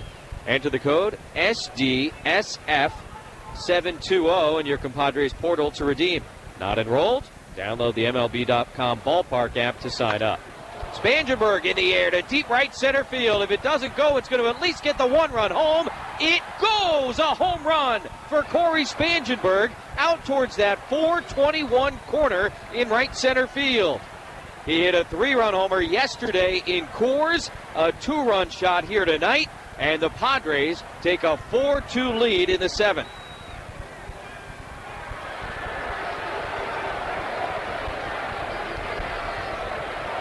Wow! That's going to end the night for Madison Bumgarner. 8th home run of the year for Spangenberg. He got a fastball, middle third, put a good swing on it, and sent it out to the deepest part of the park. Bumgarner departing to cheers, but he stands to lose. Pitching change powered by GTM Discount. So Madison Bumgarner's night comes to a close. Best case scenario for him is a no decision. He's 0-3 on the year. Giants have not won a game that he has started this season. He's 0-3 in his last 5 against the Padres. And if Jhoulys Chacín and the Padre bullpen can hold the lead, he will lose again tonight. Corey Spangenberg just hit a 2-run homer to put the Padres on top in the 7th inning. Second consecutive game with a home run for Spangenberg.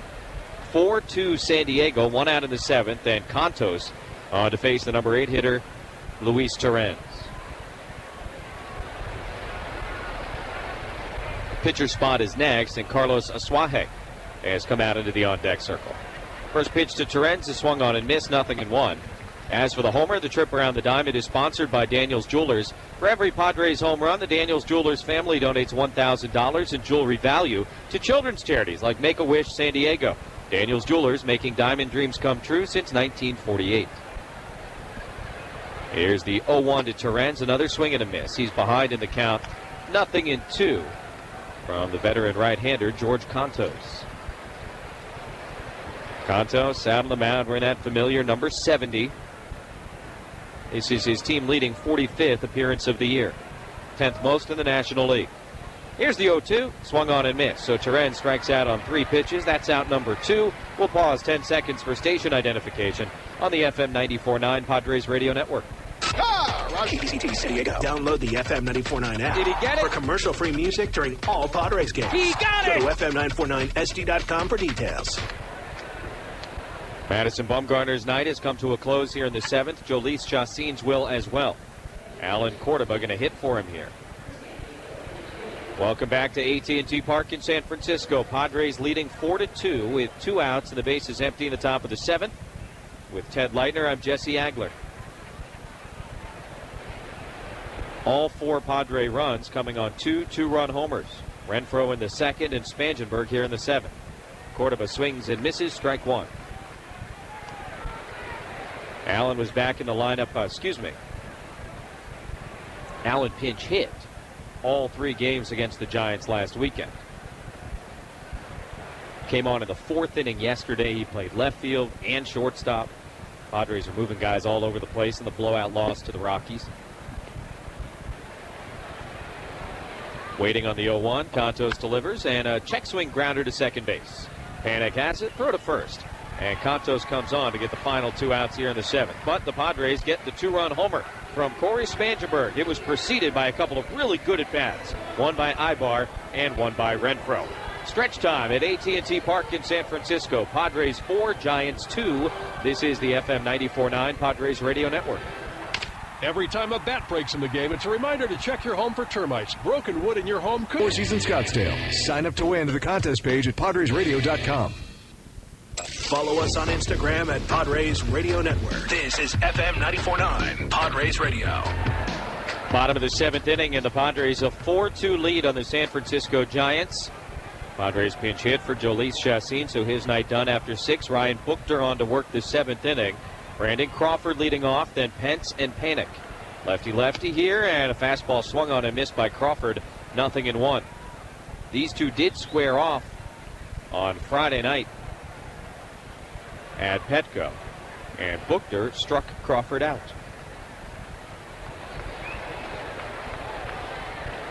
Here comes the 0-1. Crawford swings, pops it up, foul ground left side. That'll be back behind the Giant dugout, and Buchter ahead of him, 0-2. Brian last worked in that first game at Coors Field on Monday. Got a couple of outs in the 8th inning.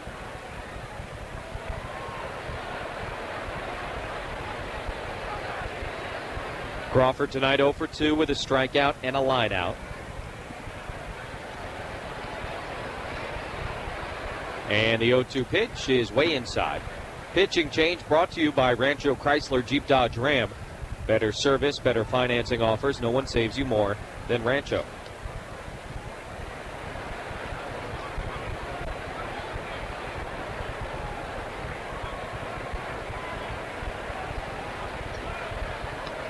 Ball and 2 strikes to Crawford, leading off in the bottom of the 7th. Buchter ready, and the pitch is lined foul, left side. Ryan threw him a breaking ball, and Crawford just sort of lunging at it, pokes it the other way. Still 1-2. Corey Spangenberg, 3-run homer in the 6th inning yesterday, and a 2-run homer in the 7th inning today.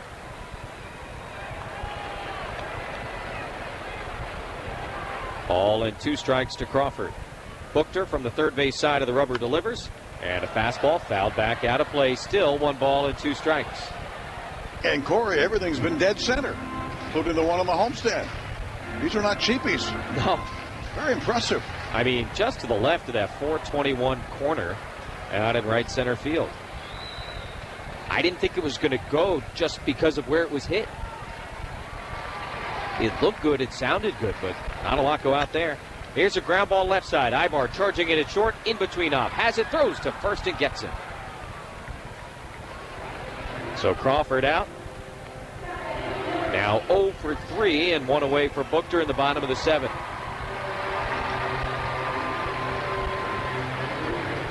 Hunter Pence coming to bat to the Game of Thrones music.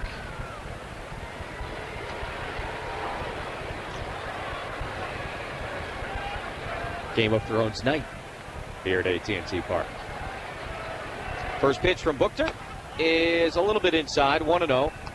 Started him off with a fastball. Pence tonight 0 for 2 with a couple of groundouts. Both were up the middle.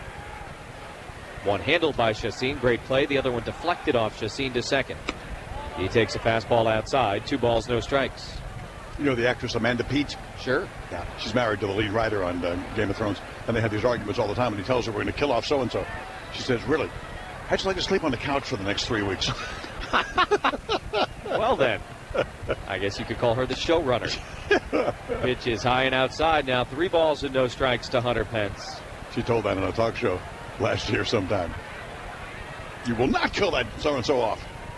One of my favorite characters. No, we're killing him off. It's pretty funny. Pence 0 for 5 against Ryan Buchter, but ahead of him here, 3 balls, no strikes. Pitch, fastball, strike. Outer half, and now 3-1 from Buchter. Pence, as mentioned, 0 for 2 tonight. Against the Padres this season, he is just 3 for 32.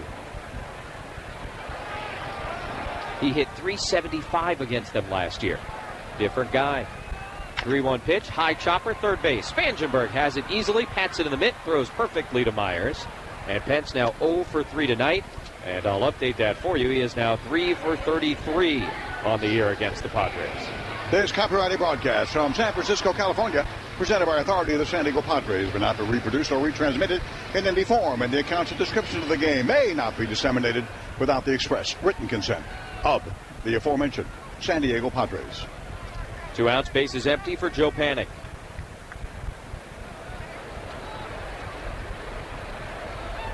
Lefty, lefty, and a fastball strike on the outside part of the plate, 0-1.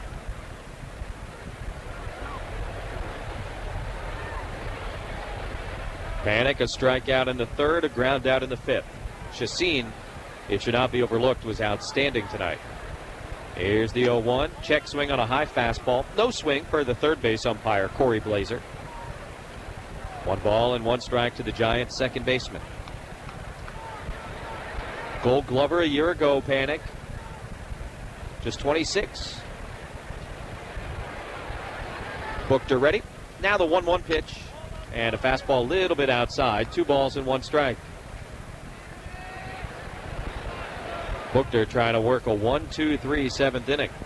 Feels like it's been a while since the Padres have had that formulaic night in a victory. 6 innings from the starter. Buchter, Hand, Maurer.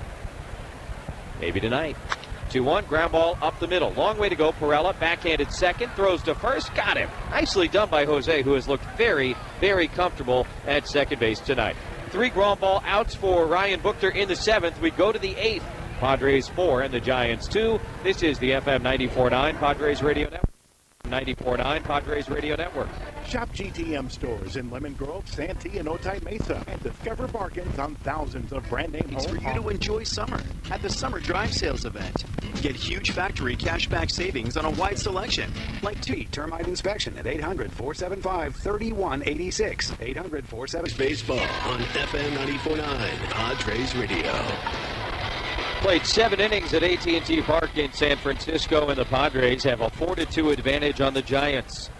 Top of the batting order for San Diego here in the 8th. Perella, Caesar, and Myers scheduled to hit. George Contos got the final 2 outs of the 7th for Madison Bumgarner. He's still out there, and nobody throwing in the Giant bullpen. First pitch, and Perella takes low. 1 ball and no strikes. Jose playing a very nice second base tonight. A handful of good defensive plays. At the plate, 0 for 3. Nunez made a very nice play on him at third base his last time. A couple of flyouts his first 2 times up. And this one skips in. 2 balls and no strikes to Perella.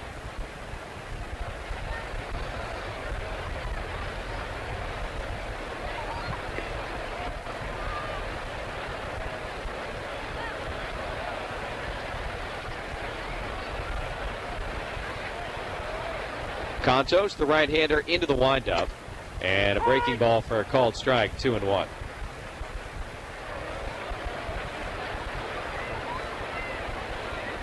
I just read something that I can't believe I read, and I'm debating, Ted, whether to even bring it up.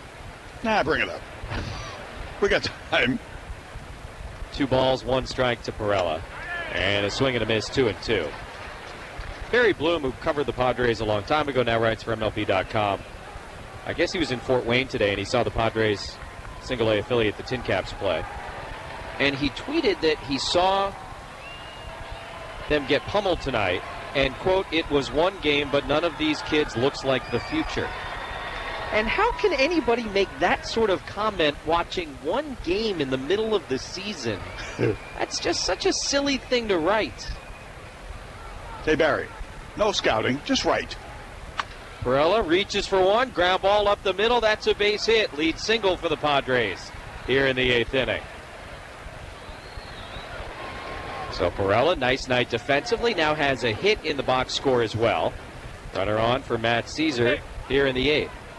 I mean, like, this is such an impossible thing, the prognostication and trying to figure out which of these 19, 20-year-old kids is going to end up being a legit major leaguer and which is not. But, I mean, you can't start making proclamations having watched 9 innings of one game in July. Every scout I talk to and writer who has covered that area of the country thinks Fernando Tatis is a future star. Yeah. A can't miss. Bloodlines, genetics, all that stuff from his dad. That's the first I ever heard that anybody thought Tatis was not a top prospect. I'm not talking utility infielder. I'm talking impact starter. Okay. It's just an odd thing for a guy to fly in and write. I don't really understand that. Anyway, here's Caesar. And he takes a fastball inside from Contos. 1 ball, no strikes. Barry was on this, you know, the Padre beat back in the 80s for the then San Diego Union. And some players were not fond of stuff like that. Goose Gossage banned him from the clubhouse. Don't ever come in here. Get out of here. Don't ever come in here again. Goose is friendly, so you can only imagine. Oh, the Goose is loose.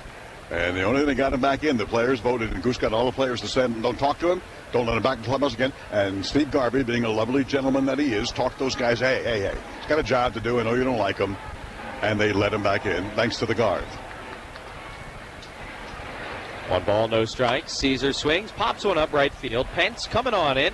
Plenty of time to get there. He'll make the catch. Perella retreats to first base. So Caesar on his birthday now 0 for 4.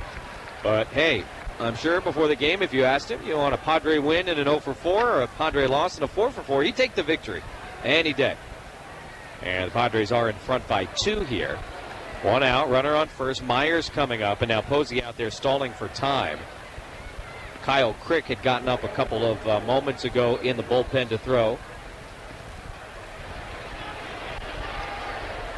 And we'll see if he's going to be the guy here to face Myers or if they'll let Contos go after him.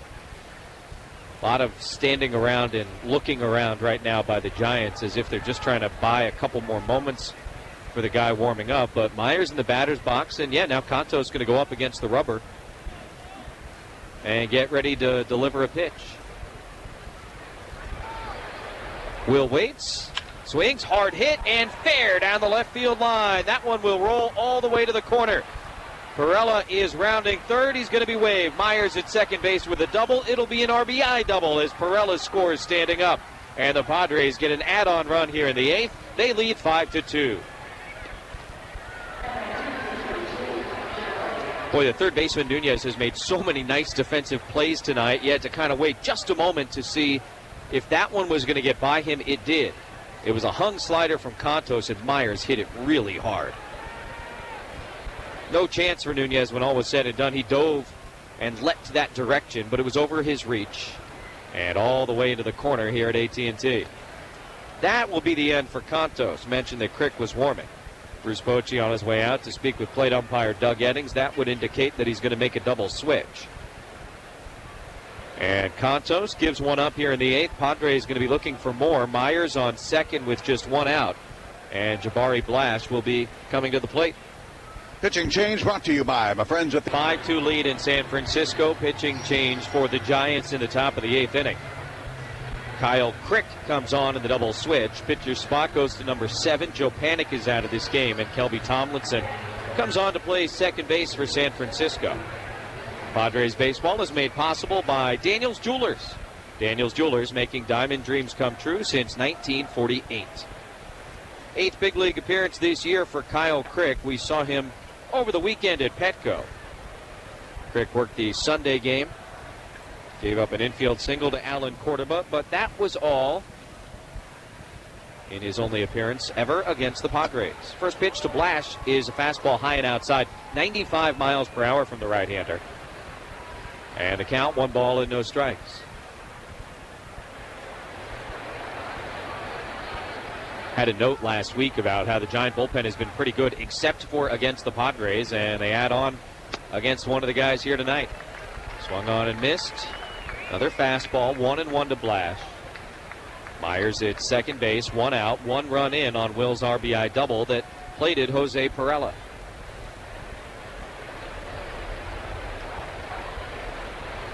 Crick looks back at Myers twice. Now he comes home, and Jabari swings and misses at another fastball, 1-2. This is a power matchup, and Kyle Crick has gotten a couple of fastballs past the bat of Jabari Blash. Blash doubled back into second inning, came home to score on Hunter Renfroe's homer. That extended Jabari's hitting streak to 7 games. He's been so good this go-round with the big club. Now the 1-2 pitch, swung on and missed, strike 3. 97 on that fastball. And Crick wins that go-round. 1 out and the bases, 2 outs and a runner on second. You can spend a summer night with the friends, yours, and other students at Padres College Night next Thursday, July 27th, with, as I mentioned, that series against the New York Mets. That's a 6:10 game on Thursday, September 27th. Tickets start at only $10. You have access to the party on the Bud Patio with a live DJ. Tickets, Padres.com/college. Now Hunter Renfroe, he hit the first of the 2 two-run homers that the Padres got off Bumgarner tonight. Takes a slider in the dirt, 1-0. So how about this one, Teddy? 2 homers tonight against Bumgarner. Spangenberg in the 7th. Renfroe in the 2nd. In his last start at Petco, he gave up 2 home runs. 1 to Caesar in the 2nd, and 1 to Blash in the 4th. First time in his career he has allowed multiple home runs in back-to-back starts. Renfroe with a big swing at a fastball, and it's in the air foul back behind home plate. In his defense, 3 months out, you can rehab, and he did at several different levels of the minor leagues. They ain't the same. He's not going to be the same probably until next year, is what scouts think. Still, wow. Yeah. First time in his career, multi-home runs in back-to-back starts, and both against the Padres. And not cheapies. No. 1-1 to Renfroe. Fastball low at 97, 2 balls in his stride. Well, he had a power matchup with Crick and Blash. Jabari struck out. Here's another one with Hunter Renfroe. And Hunter's ahead of him, 2-1. Myers out at second base. His double chased Contos and brought home the 5th Padre run. Brad Hand looks like he's ready and waiting out in the bullpen. Here comes the 2-1. Hunter reaches for a slider, grounds it to third base. Nunez has it. Sidearm throw to first just in time to get Renfroe, and the inning comes to a close. Kyle Crick gets the 2 men he faced, but Padres add on. RBI double for Will Myers. 5-2 San Diego. Hand coming on as we go to the bottom of the 8th. This is the FM 94.9 Padres Radio Network. Hi, this is Tony Gwynn Jr., and I'm here to tell you about my favorite casino, Valley View Casino. 665 El Cajon Boulevard in San Diego. Bill Myers crushes it here. FM 94.9 Padres Radio. Bottom of the 8th inning, Padres a 5-2 lead on the Giants, trying to take the first game of what is a 4-game series here at AT&T Park. We'll go again tomorrow night at 7:15.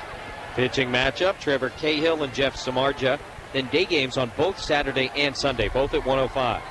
Perdomo Moore on Saturday and Lamet and Block scheduled to go on Sunday. It is Brad Hand. Gorkys Hernandez, number 8 hitter, will lead off. 44th appearance of the year for Mr. Hand, and a bunt missed. No, they're going to say he pulled it back. They appealed to first base, and Laz Diaz put up the safe side, but I thought Hernandez offered it that one. Anyway, now 1-0. Pitching change powered by GTM Discount Stores. Shop GTM, San Diego's #1 discount store. And pitched once last weekend against the Giants at Petco.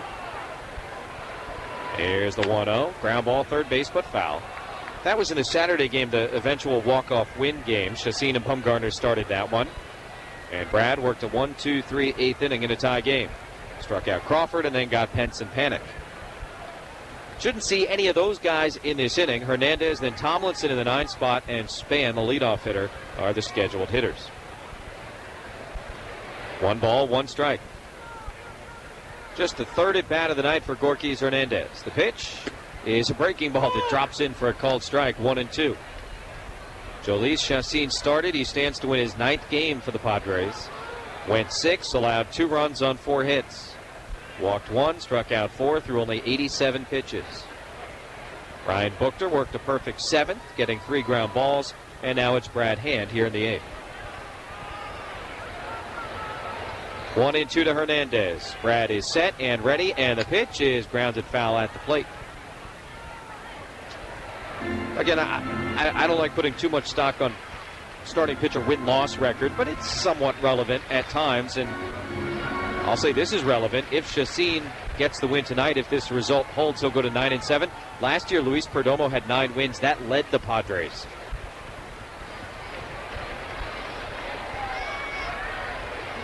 And gets his sign from Luis Torrens. The slider has been devastating the last 2 seasons. See if he goes to it here on 1-2. He does, but Hernandez able to hold up, not take a swing, and the count evens, 2 balls and 2 strikes. Gorkys has seen him only twice. He's 0 for 2. Doesn't mean much.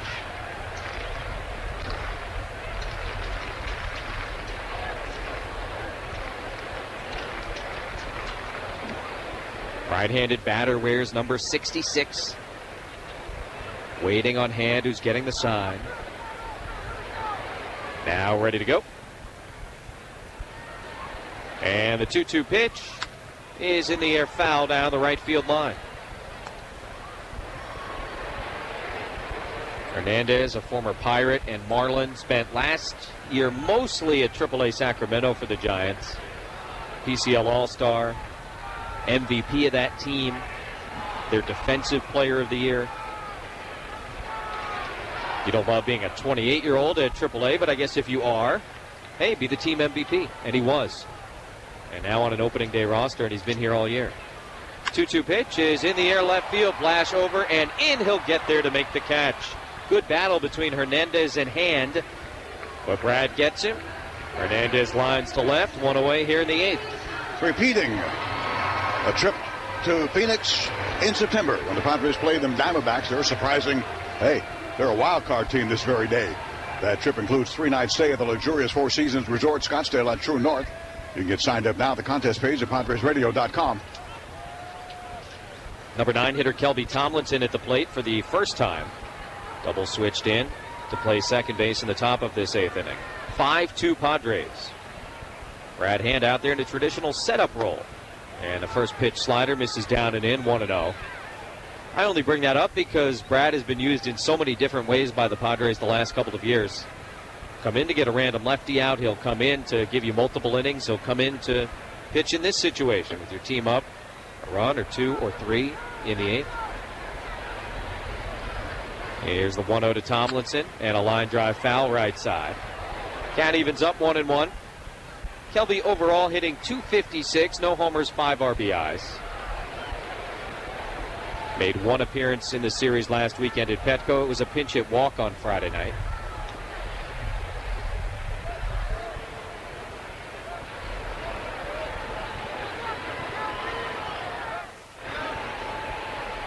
One ball, 1 strike. The pitch from Hand is a curveball, and that one's there for a strike. 1-2.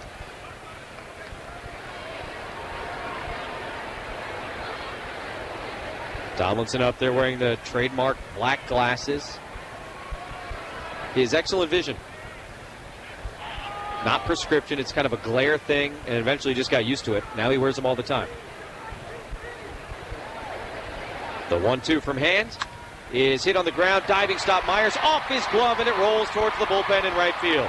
Tomlinson will stop at first, but a single off the glove of Will Myers the other way. It was a breaking ball from Hand. He just sort of poked the bat at it. Will dove, got leather on it, but it rolled away from him. Down 3, he wasn't going to be trying to push it to take the extra base. Good job by Perella, the second baseman, getting over there in a hurry to pick up the baseball. But a 1-out base runner, and Denard Span coming to the plate, and he is not a guy who has had success against Brad Hand. Plenty of action against one another from their time in the National League East, and of course Brad not the guy he was when he was pitching for the Marlins. But Span, the former National, just 1 for 14 against Brad Hand. First pitch, breaking ball, strike on the inside corner. That was nasty. 0-1. And I mean, I don't say this to be flip or insulting, but he was 1 for 14 against Brad Hand. That was before Brad Hand became this guy. That was old Brad Hand. He wasn't this good. But always had success against Span, and looking to continue that here with a 3-run lead tonight. A look at Tomlinson, now the pitch. And just a little half-swing roller foul the other way, 0-2. And the converse of that is when some of these guys are, 12 or 15 against the guy through the years. Yeah, but now the batter is 37 years old. Sure. And it's totally different. Those numbers are not apropos anymore. And you wonder, look at this. How come we didn't put him in the lineup today against that guy? He owns that guy. That was 10 years ago. No more. Yeah, it's always a little bit overly simplistic when we give those numbers. But sometimes they're fun or interesting, noteworthy. Not trying to predict the future. No balls, 2 strikes. And the pitch, swung on and missed. Hand looked completely overmatched there, chased a pitch down, and I would say he maybe has trouble seeing the ball out of Brad's hand. Well done, Jess. Way to go, kid. 2 outs, runner on first. Batter will be Eduardo Nunez. Cub fans, I've been telling you all year not to worry that, oh my gosh, there's several games back in the wild card, and yada yada. The Brewers are not winning that division. The Chicago Cubs are winning that division when it's all said and done. That lead was down to a game and a half starting today. And the Brewers final again in Pittsburgh. 4-2 Pirates. They sweep the Brewers in a 4-game series. Cubs, red hot, winning half a dozen in a row. It's over. Eduardo Nunez, first pitch swinging, line drive, right field, base hit. That'll push Tomlinson up 90 feet. Runners on first and second, 2 outs. And Brandon Belt, the scheduled hitter, representing the potential tying run here in the bottom of the 8th.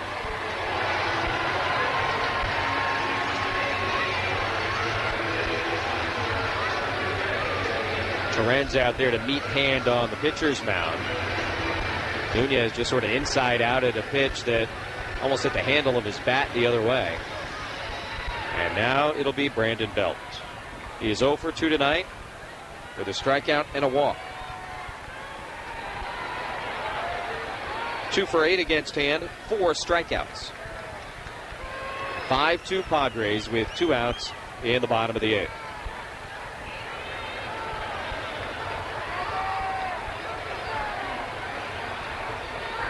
Lefty-lefty matchup. A Hand look at second. And now a Hand pitch home. And it's taken low outside. That was the slider.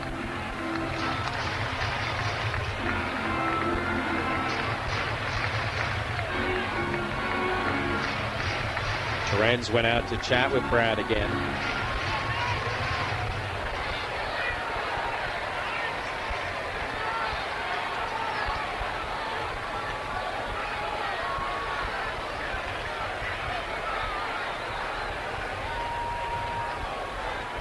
Left-handed batter looking out at the left-handed pitcher who's looking into the catcher. The rally lights are out at AT&T Park. The cell phone flashlights. Back and forth, back and forth. I mean, if it's me, I'm at a ball game. I don't want to drain my battery. It'll be 3-2. The runners will be off. And set, and the pitch to Belt is outside, ball 4. And now the bases are loaded for Buster Posey.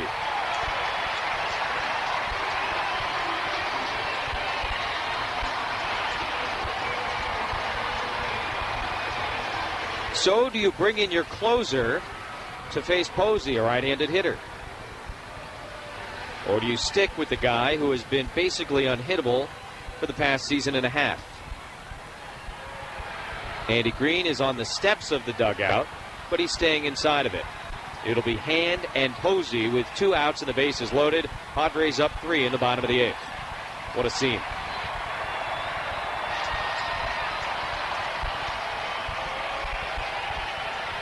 Brad set, and the first pitch breaking ball is a called strike on the outside corner, 0-1.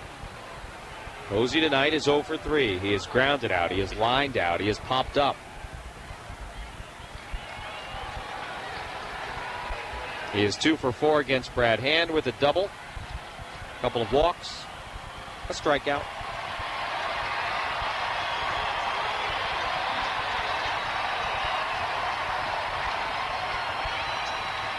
Posey waiting on the 0-1 pitch. Here it comes.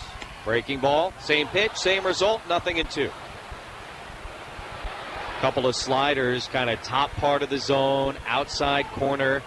Almost the exact same spot, pitch to pitch. And now Posey having a very polite conversation with the plate umpire, Doug Eddings. It's not that one. The first one is the one that bothered him on the call. You could tell in the rolling of the eyes. Then he finally said something to him, like you said, lightly, after the second strike call. On the electronic strike zone, they both look good. Yep. So now an 0-2 and a ground ball foul in front of the third base coach, Phil Nevin. I mean, you know, we often say in the same place with 2 pitches, and you're being, you know, somewhat vague, but, I mean... You mean in the same place. Those 2 pitches were exactly on top of one another when you look at the at-bat app. It's incredible. I'm going to throw him another slider. I'm not going to throw him a fastball unless it's way up and in or outside. This guy can go opposite field. He can pull. He can use the entire field. He's one of the great ones. Here's the 0-2 pitch. It's in the dirt. Another slider. 1 ball and 2 strikes to Posey. Padres are up 5-2 with 2 outs in the bottom of the 8th inning. Brad Hand dealing with a bases-loaded situation. Buster Posey at the plate. Tomlinson at third. Nunez at second. Belt at first. What remains of this sellout crowd on its feet. Posey the hero in yesterday's win over the Indians. Pinch hit double. Now up in a big spot tonight. And ready to go. The 1-2 pitch is in the air, right field. Renfroe going back. He's got plenty of room. Squares it up, makes the catch. And the side is retired. No runs, 2 hits. And the Giants leave the bases loaded here in the 8th. We'll go to inning number 9. Padres 5, Giants 2. This is the FM 94.9 Padres Radio Network. What do you do when good isn't good enough? You upgrade. Or when you're getting from great to awesome? At FM949SD.com for a limited time. Set the date. September 9th. FM 94.9's Indie Jam. San Diego's boys of summer play here. Padres baseball on FM 94.9 Padres Radio. Well, it's kind of a high-stress bottom of the 8th inning, but all's well that ends well for Brad Hand and the Padres. A 5-2 San Diego lead as we go to the 9th. The Giants had the bases loaded for Buster Posey, and Brad Hand got him to fly out to right field. Here in the 9th, Eric Ibar to lead it off. He'll bat left-handed for the first time this evening. Here's Ted. Hi, Kyle Crick. I must have been. You made a very good decision. No, as they say in broadcasting, I was on assignment. Sure, yeah. That sounds so much better than I ducked out. I didn't want to go. Fouled out of play, lower deck, down the right field line. It stays 2 balls, 2 strikes. The runner at first, 1 gone in the top of the ninth. I mentioned the Padre 5-2 lead. And I missed that one in Mexico City last year. And I literally messed up and I didn't get my passport in time. And Don Orsillo had to go instead of me. What did he say downstairs on the field today by batting practice? All I know is he doesn't believe you about the passport. He brought it up again. Throw to first, very close. Out at first base. I thought so. Spanderbird picked off here. Fine move by Crick. Corey standing there is in, hey, take a look there, boys, says, I think I'm safe. It's a brand new ball game, no pun intended, in Major League Baseball with review. Back in the old days, these guys got away with it for 100 years. If the ball beat you, you were out. I don't care where the tag was or if the hand was on the bag or the foot was at the plate. You were out. Going to challenge it. I believe it. And I don't know if I would call that laziness on the part of the umpires or a habit that developed. The ball beat you, out. But it really was about was the guy's foot on there. I saw one the other day where they called him out at the plate, and then they reviewed, and yeah, the ball was right there and the glove was right there, but the guy slid across the plate to get in the glove, and of course in the old days, automatically out, and they overturned it. It's changed everything. You make a very interesting point about that. And by the way, I think he might be out here, but we'll see. I don't know that it was laziness. I think it was just sort of, hey, look, the ball beat you there. I don't care that maybe they missed the tag by an inch. Like, you should be out if the ball, But that's the thing about that. But the deal is, you get your hand on there, you get your foot on the plate. You're supposed to be saved. You're supposed to be saved, not because this guy, impossible to the ball tell in beats real you. So time. what, the ball beats you? You still got to tag him. That's what the rule is. Yeah. Does he get on the bag or the plate before the tag, not the arrival time? Like it's an airplane. It's one of those spirit of the rule things. Yeah. And it's so hard to see, and now we can. It's come back to bite them because they got away with it. Never had to worry about it. Never had to really, really look. And now they get nailed on it every time you have a play like this. And I do agree with you. I thought he was out on this play. I just think these ones, they're basically impossible in real time. So I don't even blame the umpires with a lot of them. You're standing there. It's happening very, very quickly. 50-50, make a call. Sell it. As Doug Harvey always said, you got to sell it. Sell it hard, like you know what you're doing. Don't second guess yourself. And in that job, you really have to do that. It's a long one. Second one of the day. The other was on an attempted steal back in the 4th inning, and Eric Ibar was called out, and it was upheld. For now, it's a pickoff, 1-3 for the second out with Sanchez batting here, and a 2-2 count on Hector. Yeah, this is taking a lot longer than I would have ever expected. On Terens, rather, with Hector on deck. But Terens with a 2-2 count. We're pushing 90 seconds.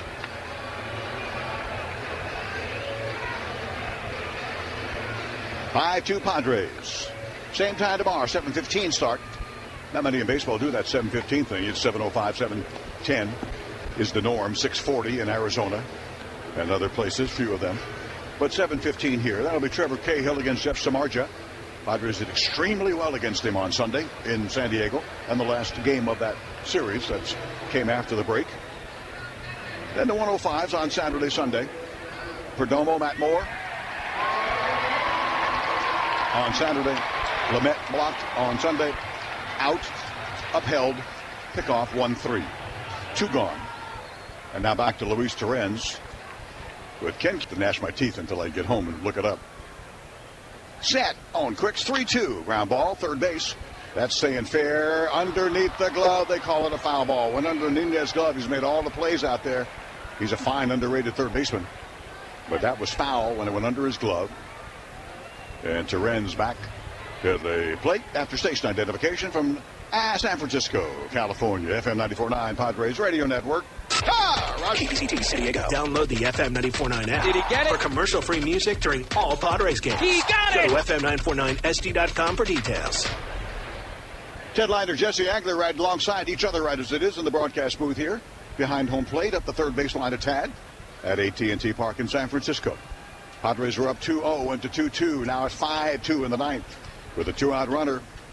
And a pitch foul that played down the right field line. Yes! George Selkirk. Absolutely. Saw that 2 days ago. I read it. And I couldn't remember his name. That's a sad state of affair. It's a weird name, so. Yeah. But same first name, George. George, that's Babe. right. Yeah, so maybe that's what they were thinking. George Herman Ruth, the George Selkirk. 6 more guys, by the way, wore number 3 after him. Isn't that amazing? Wasn't a big deal. Is to us now. 3-2. Nice job, Luis. Outside ball 4. Padres get a runner again, albeit with 2 outs after the pickoff of Spangenberg. That guy, Hector Sanchez. They're sick of him here by this point, I tell you what. Oh, of course, they know the time. Hey, he's doing his lap. They're born with that that instinct. He's going to report back to the rest. Yes, it's the ornithological baseball instinct they have. 2-2. Slider just missed. He got the full count on Terens and walked him. He's got a full count on Sanchez. Perella, lead guy on deck if they get there. When it goes extra innings, it makes the birds nuts. Messes up their entire system. And they're out there beyond the walls in a holding pattern like at an airport. Waiting for clearance. Clarence. 3-2 popped up. Right side. Down to Bill. Right where he was in fair territory. At first base is right where he makes the grab. Padres no runs, 1 hit. With a walk. They leave a man. They had to pick off before the walk. Now to the bottom of the 9th. Crawford, Pence, Panic. Brandon Maurer, 14 for his last 14 saves from our Padres with a 5-2 lead to the bottom of the 9th. FM 94.9 Padres Radio Network. Ska, craft beer, and good. That makes them very happy. That's good. Yeah. Well, I'm glad we could have this talk, Sunshine. Geico, because saving 15% or more. Bring you so close to the game, you'll need a glove. FM 94.9 Padres Radio. Bottom of the 9th in San Francisco. Padres fly in 2 hours, 10 minutes from Denver to San Francisco International last night. No fog, no problems, no delays. Thank you. They're ready to go with a team they've dominated like nobody else of late, the San Francisco Giants. 5, 6, 7 batters is Crawford, Pence, and Panic. Brandon Maurer has flat out been dealing. Last 14 straight saves he's converted. This is going for number 20. Delivers outside to Crawford, ball 1.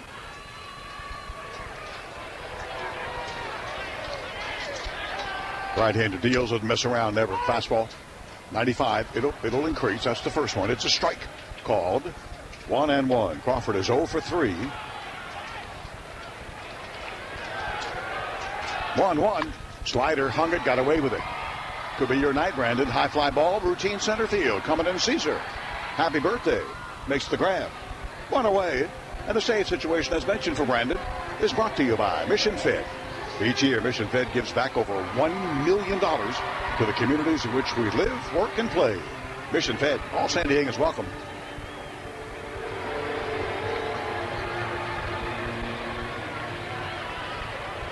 Hunter Pence, slump, long term, 0 for 3 tonight. Bauer, he delivers. No 1-2-3 today. Strike over the plate. Fastball, line to right field for a base hit. Pitching change brought to you by Rancho Chrysler Jeep Dodge Ram. Better service, better financing offers. No one saves you more than Rancho. Joe Panic against Brandon Maurer, and Panic is well aware of the fact that he has not hit him. As the Colonel would say, that was then, this is now. Oh, Panic's out of the ballgame. What am I talking about? They double switch for Panic. Too bad, because he's 1 for 9 lifetime. Miguel Gomez got his first major league start yesterday in the game here against Cleveland, won by the Giants. Maurer delivers. Fastball, he's late. Fouled it away, third base high. I had Crick right there in Panic slot. Pitcher in the 7 spot. No Panic. And I did panic there for a while, wondering who the batter was.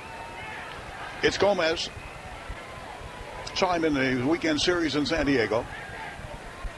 0-1, reached out, a high fly ball. No problema. Caesar again. To his right, calling, catching, and 2 gone in the bottom of the 9th.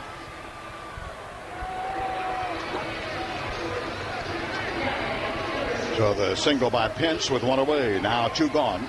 7th hit for the Giants here today. Here's Gorkis Hernandez in the 8th spot.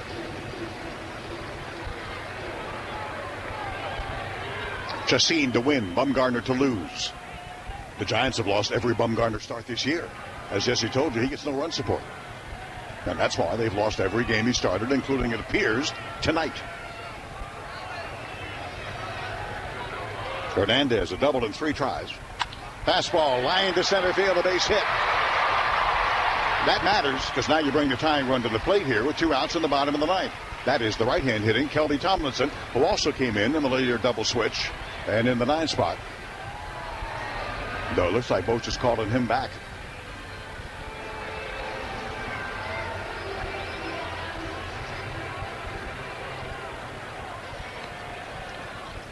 Nick Hundley? My guess. Looks like you are correct, sir. Nicky's got way more power, of course, and that's what Boch wants. He wants to run into one here, get lucky on a 97-mile-an-hour fastball, tie the ball game. Odds are against it, but it happens. Nick has hit very well of late. Did not do much in the series in San Diego, but only had the one appearance.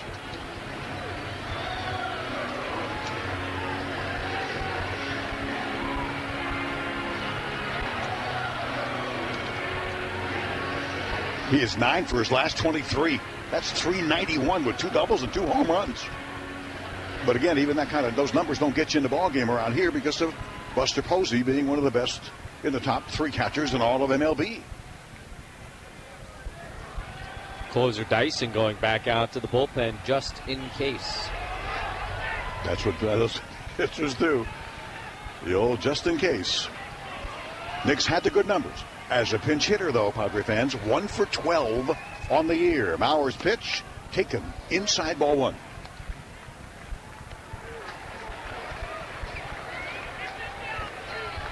Five-2 Padres, first and second. 2 gone, bottom of the 9th. Pence at second. Hernandez at first.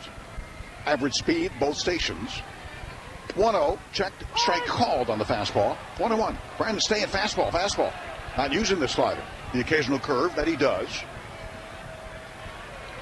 Nick hasn't seen him very much. 2 for 3, though, lifetime. They've both been singles.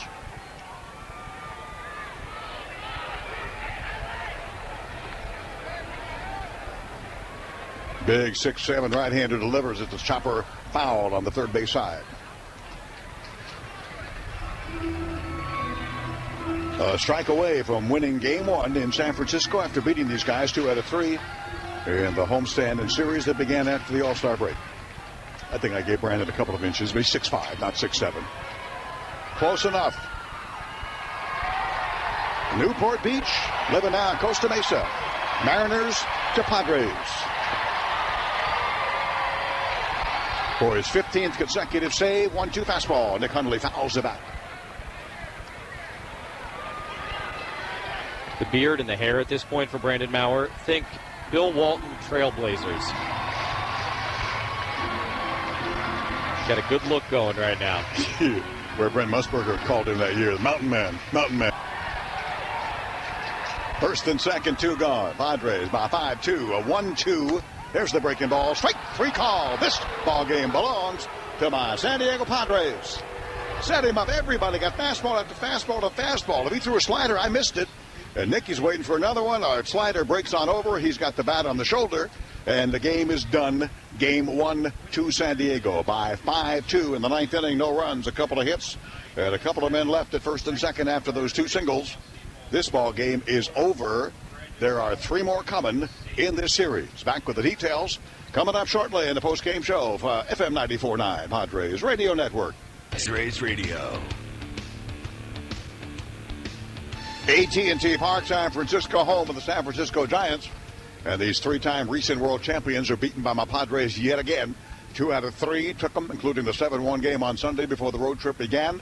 At the speed bump, a large one with high-altitude speed bump, as I mentioned, 155 times in Denver. Nice to be back at sea level, huh, Padres? Yes, indeedy. Yes, indeedy. Sea level, got to really hit it to make it go out and all that stuff, and the Padres hit it, and they made it go out. Yes, they did here today, and it was a big part of their ball game. A 2-run home run by Hunter Renfroe gave them the early 2-0 lead. After they got tied, that Corey Spangenberg did it again, man. Dead center in Denver, dead center on the homestand in Petco, dead center here, or a little to the right, but it's even deeper at 421. You don't go dead center. and it went out by the 4:21 sign. It broke a 2-2 tie, put them ahead. They added on with another one in the 8th inning on a double by Will Myers. Terrific ball game, and it always starts with pitching. And Chacin was terrific, simply in command, commanding the fastball, the slider. He just absolutely was doing just a brilliant job against a guy that, with all the publicity for him, Bumgarner, Chacin just flat out outpitched him in 6 innings with 4 hits and a couple of runs and beats the Giants yet again. We mentioned his lifetime record, good against the Giants. His lifetime record at AT&T Park is terrific against the Giants. So these are the totals for the Padres. 5 runs, 9 hits, no errors, and 3 left. And the Giants, 2 runs, 8 hits, no errors, and 7 left. Chacin the winner. They go to 9-7. Bumgarner losing to the Padres again. He goes to 0-4. Didn't lose on Saturday. It was a walk-off after he was gone against the bullpen. But Bumgarner 0-4. Maurer gets his 15th consecutive save, number 20 on the year. Time of game, 2 hours, 59 minutes, 259, a sellout crowd of 41,166. Today's game, by the way, was brought to you by Mission Fed, longtime community partner of a hometown team, them San Diego Padres. To find out more, visit missionfed.com/community. So done and done for game 1. That losing streak at the hands of the Rockies is over. The winning streak is at 1. And tomorrow, Trevor Cahill has been really, anytime he's been healthy, he's been really, really good. To go against Jeff Samardzija, whom the Padres took apart and got some long ball against last Sunday in that ball game in Petco that gave the series to San Diego. Padre Baseball on FM 94.9 has been a presentation of Intercom Radio and the San Diego Padres Radio Network. Producer engineer in San Francisco is Dave Marcus. Senior executive producer Rich Herrera, assistant producer Jim Russell, and studio coordinators Jesse Moore, Kimberly Scott. Our thanks to them. I'm Ted Leidner. He is Jesse Agler. We'll be back together tomorrow at 7:15 for Game 2 of the 4-game series. That is it. It's 5-2. San Diego. Good night from San Francisco on the FM 94.9. Padres postgame next on the Padres Radio Network.